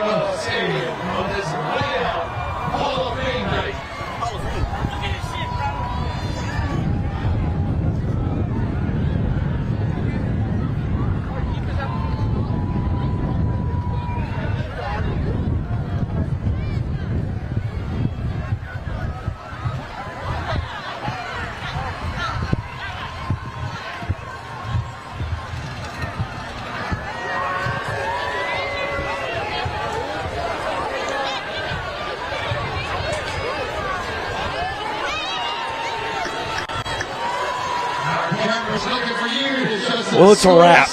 Here are the results for tonight's Delta Force All-Stars Cheer of the Game, sponsored by Delta Force Athletics. Home of Delta Force All-Stars, proudly cheering on the Low Country's high school sports. Both cheer squads did a great job tonight. Congratulations to Fort Dorchester, a commanding 70-30 win. You see this student section for Fort Dorchester. They've had a lot to cheer about tonight, along with their cheerleading squad. But Dez, in just the blink of an eye, 2 plays, his offense been so spectacular. But the first mistake you've really seen tonight from CJ Watson was a crucial one. Yeah, and I hate to see it because CJ has been playing so well throughout the whole game. And guess what? We still have 10 minutes left in this game. The game isn't over. This is an important drive. Let's see if we can come up some points out of this drive. 10:49 left in the first quarter, 48-34 Gaffney. 10:49 is an eternity in this ball game. We saw Fort Dorchester trail by 14 twice in the first half and even that score both times. Do they have an answer here in the fourth quarter? And they've done so with this young man. Davion Brown, the kick game. Not enough vertical, a little bit more horizontal, and a huge tackle by Andrew Rupp. And all of a sudden, you can kind of feel that momentum really swaying in that visitor sideline. Yeah, and this is where the quarterback comes out and he says, hey, that one was my fault, but that's over with. We got a lot more football to play. Let's get our boys back going. Talk about a guy getting it going. Andrew Rupp, want to brag on him, a junior that stands at 6'1", 225 pounds. He's a Mike linebacker that's a coach's dream. He had a pick 6 last week, he had an interception today as well. But how about he finished first in the state strength meet? Des, get ready for this one. Max squat of 500. He benched 300, and he pulled power clean 310. And why it's so believable, we see what he's doing with these guys out here tonight. He's a grown man out there. He's a bull in a china shop. Absolutely. Before Andrew Rupp could cause more damage in that Fort Dorchester backfield. Another miscue on that offensive front, a false start. That'll back him up 5 yards. Patriots will now start at the 20. Jack Rupp actually has another year. He's just a junior. He'll be back next year. He's like a junior in college. I'm telling you. Watson back to pass. Ooh, that ball was deflected at the line of scrimmage. Rupp was actually in coverage. Watson was looking for Barry. That was the big fella again. That was Karan Foster up front. That entire front for Gaffney been so impressive. We talked about Coach Jones a little bit concerned with just Dorchester's size. Offensive line, 330, 296, 255, 330, 275. And it's an offensive line in the Division I football team. He was worried that his defensive line a little undersized, but their speed has been lethal tonight. Yeah, and Coach did express concerns about the second half, that size of Fort Dorchester's offensive line wearing down. But these guys are fast, quick. They have a knack to getting to the ball. They're doing well. A big throw on the outside. Looked like multi-snatter. Kind of timed the jump a little late, but not going to worry. It didn't really matter. It was number 27, Kendarius Bailey in coverage. And another yellow hanky. Fort Dorchester pleading. That's from the boys from the upstate.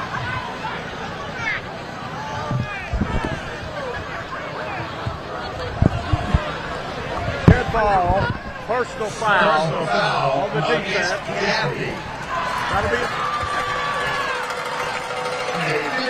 Wow.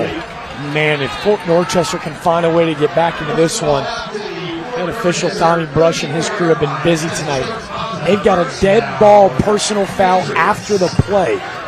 Still trying to find a number because that is a crucial mistake. It's an automatic first down. And I'm sure Coach Jones isn't happy about that. It was an opportunity to get his defense off the field and put his offense on the field with the opportunity to score more points, and a penalty like that definitely hurts. Watson was shot at a cannon.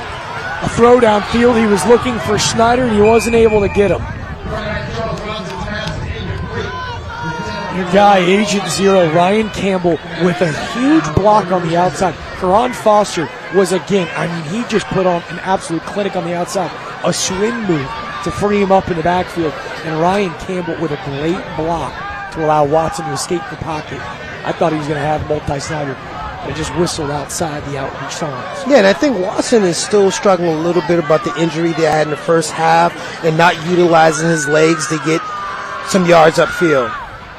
Go back on the ground to Campbell on second down. Looks like about a gain of 4 to make it a much more third and manageable.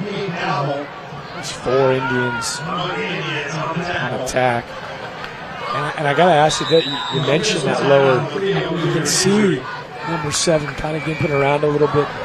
To you, is it precision? Or you see on the outside, look at Preston Murphy putting on a clinic, maybe showing Coach Josh Smith blocking technique, but is it precision? Is it the arm strength? Or is it just kind of the way that he's walking around right now? Like, well, yeah, stood out. Yeah, when I'm watching him, it just looks like he's having a little bit of problems planting. And when you're trying to throw that deep ball, you definitely have to plant that leg in the ground to get that ball where you want it to go. And it just seems that he's still a little tender on that leg and is struggling being able to step into his throws. To your point, he's now 11 of 20 in the air. He only had 3 incompletions in that first half. It'd be interesting if that is something that kind of played a role in the second half. Regardless, Watson has been spectacular.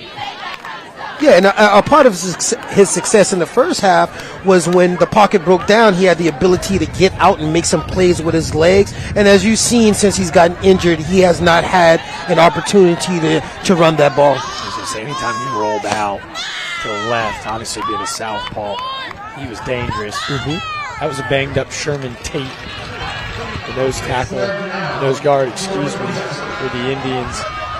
Looked like he was dealing with a little bit of a shoulder injury. Hopefully they can get him back out. He's been great tonight. But in the meantime, look at the big fella, number 93. It was Jeriel Jeffries again. It was dropped in the secondary by Kristen Ellis. But Jeriel Jeffries, we can get another look. Look at this move. Whew. He forces the errant throw into the secondary. Tyree Dees, the left tackle, a captain for Fort Dorchester. He's a collegiate left tackle. He's a beast. 6'4", 330. Jeriel Jeffries, a swim move, a nightmare. I mean, goodness gracious, he's been so good. Yeah, he's just a physical player, and I think that he's wore down that Fort Dorchester offensive line, and they just don't want to block him right now. Well, it's 4th and 6. Jalen Berry's out to punt for Fort Dorchester, trying to catch him sleeping. It goes off the side of his foot. Jeriel Jeffries has been a nightmare, and this a potential nightmare situation for Fort if they're trying to get back into this one. Just 9:55 to go. That punt wobbles weakly out of bounds at around the 46-yard line. And an Indian offense that didn't need good field position will trot back out to look to give potentially the final nail in the coffin. Yeah, and if you just look at Fort Dorchester and you see their energy there and their body language, they seem to be a little bit defeated right now. You just need an opportunity. Someone needs to make a play to get them back in this game. Go back to the ground. Who else? It's McDowell. He bounces a run to the outside. Malachi Watson was there. McDowell too fast.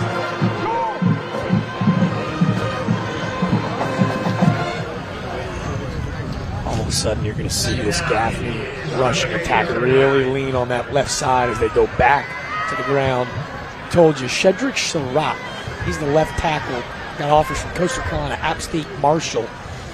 Obviously, Jaden McDowell, a special talent. He's going to play this game for a long time. Those numbers are starting to skyrocket as he's eclipsed over 100 yards of rushing, 2 touchdowns for McDowell today, but a lot of it thanks to that left side of the offensive line. Oh, that ball's on the ground. McDowell with a sweet cutback move, but it looks like he ran into his own receiver. That ball picked up by Jonathan Howard in the secondary. Helmets off, hope reinvigorated. Just in like home club. Yeah, just like we mentioned, in order for them to get back in this game, they needed to create a turnover. They were able to do it. Let's see if this offense can get back on track. I think I saw the number at the end of the play. I thought he ran into Jamarcus Smith. Watch the strip. Yep, right there. That's Jalen White, the junior strong safety, to shed the blocker of Smith and be able to strip it out. Give a little bit of hope to this home sideline. You know, that man's really excited about that big play. And that's just effort. That's just not giving up on the play and giving yourself an opportunity to help your defense out, and that's exactly what he did. His Low Country legend, head coach Steve LaPrade, we told you a year ago, he was manning the sidelines. He made a trip to the state championship where they fell just short to Dutch Fork in the state championship. You got to imagine the emotions running through head coach LaPrade. He said he misses Friday nights, getting to spend time with his family. You got to tell me, I mean, you've been around the game for a long time. The highs and lows so beautiful. What he means to this program has now forged right back at it. Yeah, not only to this program, but just the Low Country in general. He's been a staple of success. He's been a staple of winning. And I think all of us in the Low Country has benefited from Coach LaPrade. He's proud of his defense for making a huge play when they needed it most. It's been almost the theme of tonight. Lots of stars coming into this game. Lots of guys going to play on at the next level. They've shined when they've needed to. And again, that's a huge run from Davion Brown, a guy that deserves to play at the next level. It's a West Shore home first down. Watson looking for his guy, Multi-Snyder, a little bit of a fly route downfield. Timing not quite there, and it'll be 2nd and 10. And what I would like to see Fort Dorchester get back to doing, when they had success in the passing game, it was shorter routes, slants, stops, quick routes that gave these guys the ball and put them in space. Where's Berry been? We need to find a way to get Jalen Berry back involved in the game. Jalen Berry, he's lined up at that tight end spot right now, just kind of sitting in the slot. Now he's actually going to be down. 3-point stance, excuse me. He's running right through the middle of the field. He's looking for his freshman receiver. That was Marquise Muhammad. He wanted Muhammad to sit down in the soft part of the coverage. Muhammad ran a slant. And now the Patriots looking at 3rd and 10. You talked about wanting to see some stuff back underneath with 8 minutes to go. My question to you, do you have time for it? And with 3rd and 10, is this 4-down territory? This may be 4-down territory, but to answer your question, do you have time to getting back to what was working at the beginning? Yes. Taking advantage of 1st down, 5 yards a pop, 3 to 4 yards on 2nd down, short yardage situations to move the chains on 3rd down. But right now is pretty much getting close to desperation time. We just got to find a way to move the chains.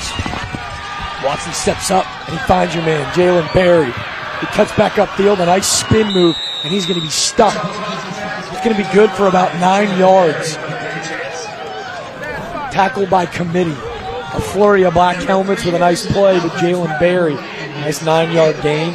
Great pocket presence to step up and make it much more 4th and manageable. Yeah, because a lot of times you see that pressure and you try to get out of there. He did a great job of staying in that pocket, giving his wide receiver opportunity to catch the ball and trying to get that 1st down. 7:20 left in the 4th quarter. This could be the play of the game. Watson joining the backfield with Campbell. They go to Campbell. Campbell kicks it to the outside. A huge block on the outside from Tyreek Dees. And Campbell with plenty enough for a 1st down. I think that was a great play call. You have a running back, Ryan Campbell, with that type of speed. One cut, bounce outside, and was able to pick up the yards needed to get the 1st down. That's a West Shore home 1st down, America's most admired home remodeling brand. And this dude does big of a house. Tyreek Dees, look at him on the outside. We've talked about Jarrell Jeffries all night. That's a huge block when they needed Dees most. The captain, he frees up a running lane and a huge 1st down for Ryan Campbell. Hope still alive for the Patriots. And again, another penalty. It looks like that offensive front just kind of got going a little bit too early. But again, look at that senior leadership of C.J. Watson.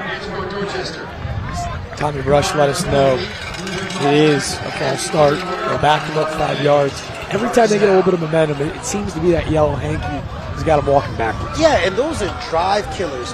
6-7 minutes left in the game. We're down. We're trying to get our way back in the game. We have to limit those type of penalties. Love the leadership from Watson to get the boys back in it. They go back to the ground. And Karan Foster. Foster, end of the game, leading this team in sacks. I mean, that's a huge tackle for a loss in the backfield. I mean, he had swallowed up and nowhere to go. And as soon as Campbell got the ball, the whole defensive line was on him. We need a hat on that. We need a hat on the hat. Offensive line has to do a much better job in the run game. I gotta imagine that's the conversation right now. Fort Dorchester huddled, trailing by 14. It's Gaffney. The Indians, their offense, unstoppable at times tonight.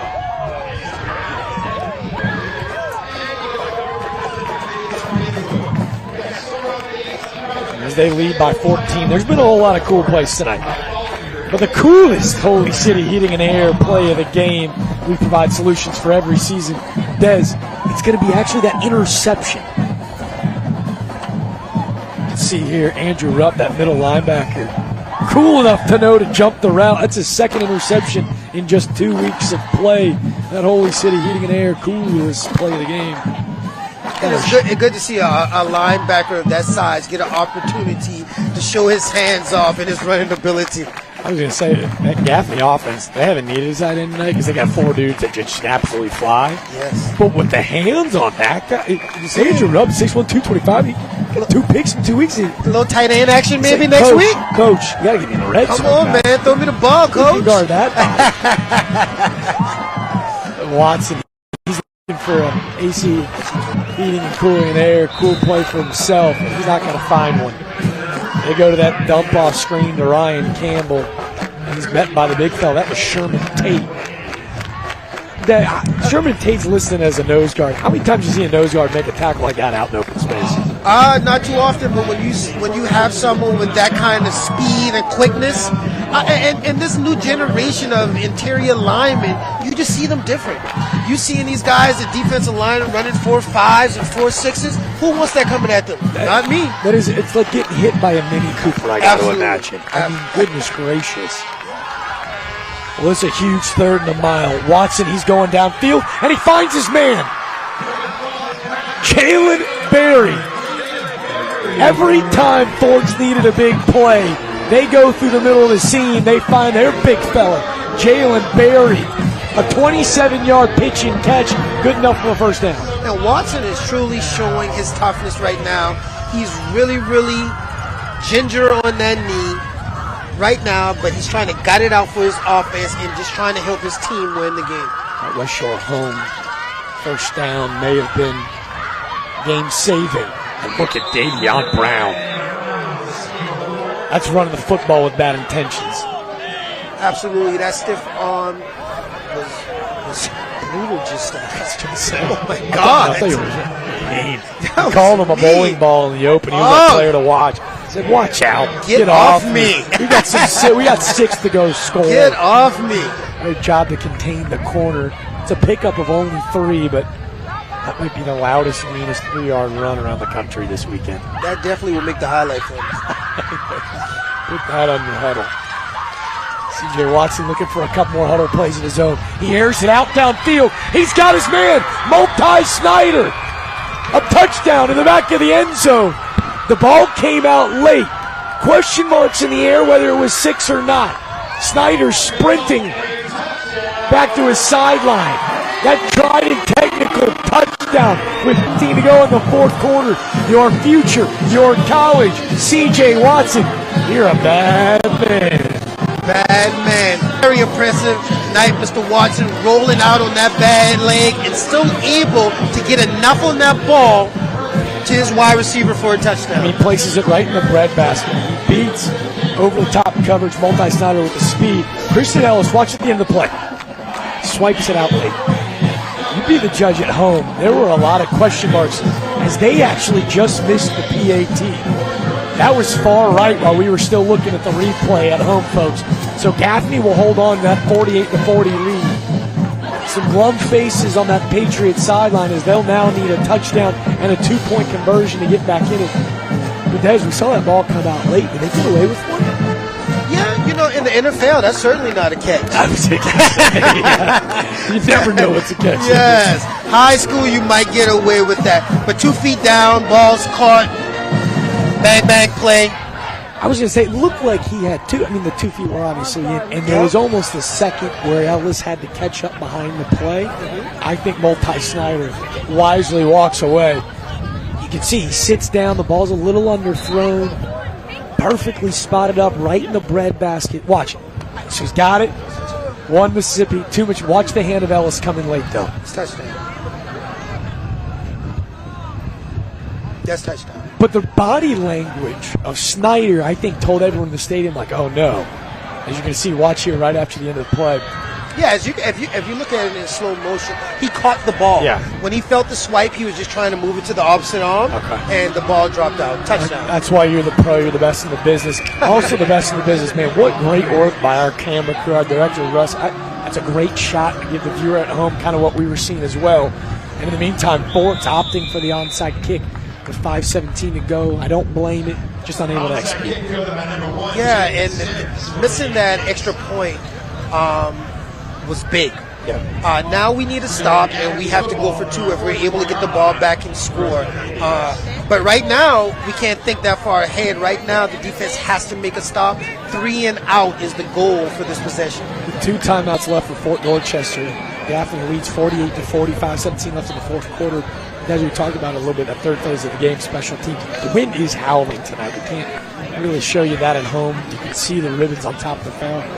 Field goal posts are whipping in the wind. I'm not sure if that played any effect on the PAT, but again, now creating much more of a sense of urgency for Fort Dorchester as they go back to McDowell on the ground. Gaffney does for a pickup of about 3. With 5 minutes left in the fourth quarter, Des, when do you start using those timeouts? Well, right now I think you're good. It's more important. They're going to run the ball, get the running backs down on the ground, and see if you can get a turnover and downs and put the ball back in your offense hand. You can see a smart veteran quarterback, Riley Staton. 4:40 on the game clock, and he'll wait, click that game. Almost said shot clock like we're playing hoops. All the way down to the last second. A great tackle in the backfield. That was number 22. That was Roe Parson shooting up into the secondary, in the second level, making a tackle in the backfield. But again, watch. Staten will really click that shot clock all the way down. I did it again. How about that shot clock? I think right now the secondary of Fort Dorchester has to be on high alert. We've seen 2 runs by McDowell. I would not be shocked to see them fake that run and go over the top right now. Trust your senior quarterback. He's 3rd and 8 on their 46. He drops back to pass. An errant throw. He had Chaz Smith wide open and 2 guys really running the same route. An errant throw with 3:53 in the fourth quarter. Fort's going to have a shot. You take a look at home as what he saw. I think he wanted Chaz Smith to finish the route. Yeah, and that's just one of the few bad throws that we've seen tonight by the sniper. Simple throw, put it in your wide receiver's hands. He makes that first down. Clock continues to run. But now, Fort Dorchester has an opportunity to get the ball back, drive down the field, and score a touchdown to see if they can take this game to another possession. Jake Spadavecchia fires it away. Will roll out of bounds at around the 22-yard line. Fort Dorchester sent the house. Boogity, boogity, boys. Let's go racing. 3:51 left in the fourth quarter. Team's got a shot, Des. And C.J. Watson, the senior, he's waited for this moment his entire life. Yeah, we both feel that C.J. has played the game, his best game this season. He has an opportunity with 3:51 left in the game to drive his team down and put them in position to tie the game up. Let's see if he still has a little bit left in the tank. Just 3:51 to go. They trail by 8. We'll need a 2-point conversion and a touchdown. But Watson ready to rumble. Joining the backfield is Davion Brown and Brett Brown. Nice met. What a big tackle on the outside. I believe that was Zion Ratchford, young sophomore linebacker. We haven't said his name yet tonight. You can see great backside pursuit from Ratchford. Ratchford actually leads the Indians with 27 tackles coming into tonight. Go back to shotgun. Watson going out and rolling to his left. He's looking for his man, Monty Johnson. Fly out of bounds. You know, and right now, rolling out for CJ is going to be challenging just because he's dealing with that injury. I would like to see him stay in the pocket a little bit or more and find those routes that have come open across the middle. I think those routes are still there. We need to find Jalen Berry coming across the middle, giving him an opportunity to throw from the pocket instead of trying to roll out. He's joined in the backfield by Brown again. There's a late penalty. You see some pushing and shoving at the end of the play. I'm not sure if they got anybody jumping off sides or if the lineman moved early. We'll let Tommy Brush let us know. And again, it's going to be a false start and a crucial one. They were already backed up, looking at a 3rd and 10. Now make it 3rd and 15. It was the miraculous 3rd and 27 conversion. A possession to go to Jalen Berry. Then they go back to Berry. Berry lined up in the 3-point stance, playing tight end. Muhammad on the bottom of your screen. Snyder at the top. Brown joining the backfield. He's going to have to escape the He escapes the pocket, but it won't do. Jaden Sims, an interception on the outside. He was looking for Muhammad on a fly route on the far side of the field. The second interception of the night could be a dagger. Yeah, and I just think right now at this point in the game, he's just unable to push the ball down the field. And he had pressure and his arm was hit on that throw. Unfortunately, it resulted in the interception. Gaffney gets the ball back with the opportunity to close this game out. And Josh Corey, the second group, the DN junior, comes in and forces the wild throw. Jaden Simmons. He's just a junior as well. With maybe the interception of his life. Gaffney opts to go back to the ground. Macbeth falls forward for about a yard. Fort Dorchester allow that clock to keep on ticking. They've got 2 in their back pocket. Yeah, and Jack, this game still isn't over. If you're able to force them to kick that field goal, as we see, kickers have been struggling tonight. So just giving yourself an opportunity by taking care of these next 2 downs. Ball at the 34. That would be a 51-yarder for Spadavecchia. We saw him miss from 44 at the end of the half. Gaffney, I don't think they're looking for 3. I think they're just looking for a first down. So let that clock dwindle down. They kick it to the outside. Who else? That's Jaden McDowell. A pickup of about 3. Now this could be the ball game. 3rd and 3 with 2 minutes to go. Fort Dorchester allow that clock to just keep on rolling. Head coach Josh Smith is keeping him in the back pocket, knowing he needs a stop here on 3rd down. Yeah, I think this is the play of the game. It's just time for somebody on Fort Dorchester's defense to step up and make a play. I think that we all know we're probably going to see McDowell. We got to find a way to get McDowell on the ground. McDowell in the backfield. It's Little John and Medley at the bottom of your screen. It's Smith and Smith at the top. They go back to McDowell, and he's met, stuffed, swallowed up by the big fellas up front. It's the push of Landon Whitlock and Jaden Acevedo. 4th and 2, and it's decision time. First of all, that was a great stop by Fort Dorchester's defense, exactly what they needed. If you're the coach at Gaffney, do you go for this? Here's the question. As you see the head coach Josh Smith, he's got to be ecstatic about what his defense has showed him. So gritty these last 2 drives. He's getting ready to pencil in hopefully what will be the play of the game for the Patriots. But Coach Jones, there's a reason that he's the all-time winningest coach at Gaffney. He's paid to make these big-time decisions. There's a reason that this is a blue blood program in the state. And they go to put him away. They're looking at about 4th, I believe 4. I really wouldn't be surprised if they brought the offense back on the field, having success all night, put it in your seniors' hands, see if he can make a play. The ball's spotted at the 27. They need to get to the 23. 4 yards from what would be a huge victory from the upstate Gaffney Indians. And it is the offense. Does this Fort Dorchester defense have one more stop in them? They did it a possession ago. Gaffney opts to go to the hybrid Wildcat look. It's McDowell. He'll take the snap. Maybe trying to get him to jump off sides, Des? That's great discipline by Fort Dorchester's defensive line, not jumping off sides and forced Gaffney to call another timeout. Fort Dorchester defensively went to a bigger package, a personnel group we haven't seen quite yet. It was the big defensive lineman, Zach Milder, who's a senior, 6'3", 245. They're pitting in their big boys. Number one. They're going big on big, and the Fort Dorchester faithful, they're letting them know, hey, we're still number one in the state.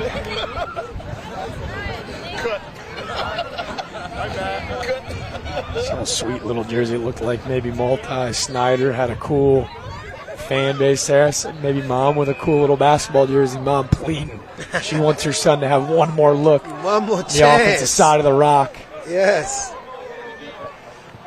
Coach Jones and the Indians, they got other ideas coming. Looks like they're going to trot the offense back out, Des.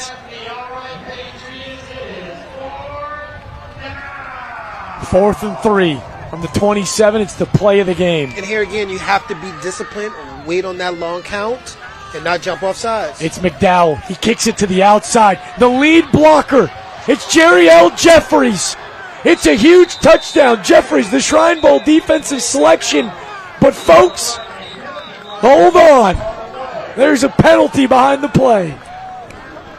Des, you're signifying that you saw a hold behind the play. Head coach Josh Smith just did the fastest 40-yard dash from Fort Dorchester ever seen, and that could be the biggest yellow hanky of the night. The question will be spot of the foul or behind the line of scrimmage.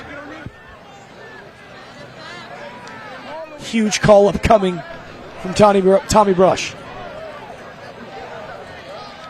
Got hold on the offense. 4th down.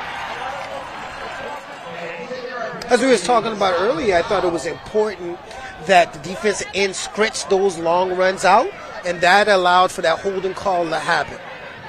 Now, Josh Smith and Fort Dorchester upset because it is a spot of the foul. So it didn't happen behind the line of scrimmage. It isn't a loss of 10. It's the spot of the foul. So it is going to be 4th and 1. Gaffney will have another look at it. Jerry L. Jeffries, the all-selection Shrine Bowl commit. He's the lead blocker again. McDowell, he darts up the middle. He's got enough for a first down. Does he have enough for a touchdown? He's tackled by Malquan Pimentel, and that could be the ball game, folks. Yeah, as you can see, they brought in their big boy package. 2 of their defensive linemen come in and are the lead blockers and just opened that hole up for McDowell, and he did exactly what he was supposed to do, close it out. Jaden McDowell, spectacular. Riley, the sniper, Staten, so good. Trying to earn himself a spot to play next year. So many guys that we can make our preferred home services player of the game. We'll go and allude to that here in a bit. But the big fellas on the defensive side of the ball, Karan Foster and Jerry L. Jeffries, the defensive front's so good. But they bring in the big boy package. They were just as good in a huge moment offensively as well. Victory formation for the Indians. Gaffney going to skate back to the upstate. Escape might be the wrong word. This is just an unbelievable football game. Yeah, from start to finish, this has been an amazing game. All of these star players were on full display today. I hate to see CJ get hurt throughout the course of the game, but an excellent job by him and the rest of the Fort Dorchester Patriots. Hats off to Gaffney. What a great team. Riley Staten will take his last knee of the ball game, and it'll end it. I say escape. It was a shootout. Whoever had the ball last was going to win it. Gaffney holds on. Fort Dorchester showed some incredible resiliency under first-year head coach Josh Smith. He's got this group rolling in the right direction. They suffer their first loss of the season, but Gaffney, offensively, just put on a clinic. Riley Staten, with a plethora of weapons on the outside, facilitated the rock to some studs. And Des, we were really impressed with the young sophomore, Jaden McDowell. Oh, yes, Jaden McDowell showed us everything that his coach talked about earlier today. Speed, the quickness, and the ability to break tackles. He put on the show tonight. Well, Des, offense clearly on a 88 combined total points tonight. That's a new record for our Friday Night Rivals ball games. But a couple defensive spots and huge moments. Our Will Lou Gray never stopped learning, stop of the game, never stopped learning. Des, it was the other interception, the one late, looking to claw back into it. And this one, a huge play defensively by King Dowdle. With a name like King, he shined when the lights were brightest. Yeah, and I think this was the play that kind of switched the momentum of the game. Gaffney capitalized on the next play with the touchdown, and it was uphill from then on for Fort Dorchester. King Dowdle, he delivers what was a back-and-forth ball game. They were just exchanging 7 hand-to-hand. King Dowdle, he messes with that pattern. And Gaffney, what an unbelievable ball game. We'll come back with our Crew Chevrolet drive of the game, our preferred home services player of the game, and we'll kick it down to our third member, Trooper Bob. He'll be with Coach Jones and the Indians. They're getting really familiar playing in the spotlight. The Indians, they come down to the low country and win a thriller. Gaffney 48, Fort Dorchester 40. His preferred home services, Friday Night Rivals, driven by Crew Chevrolet.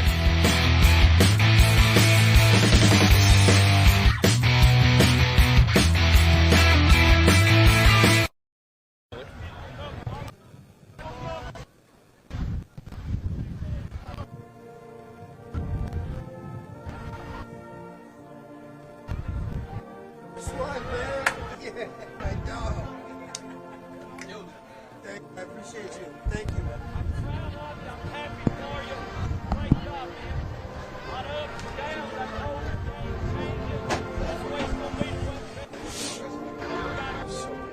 So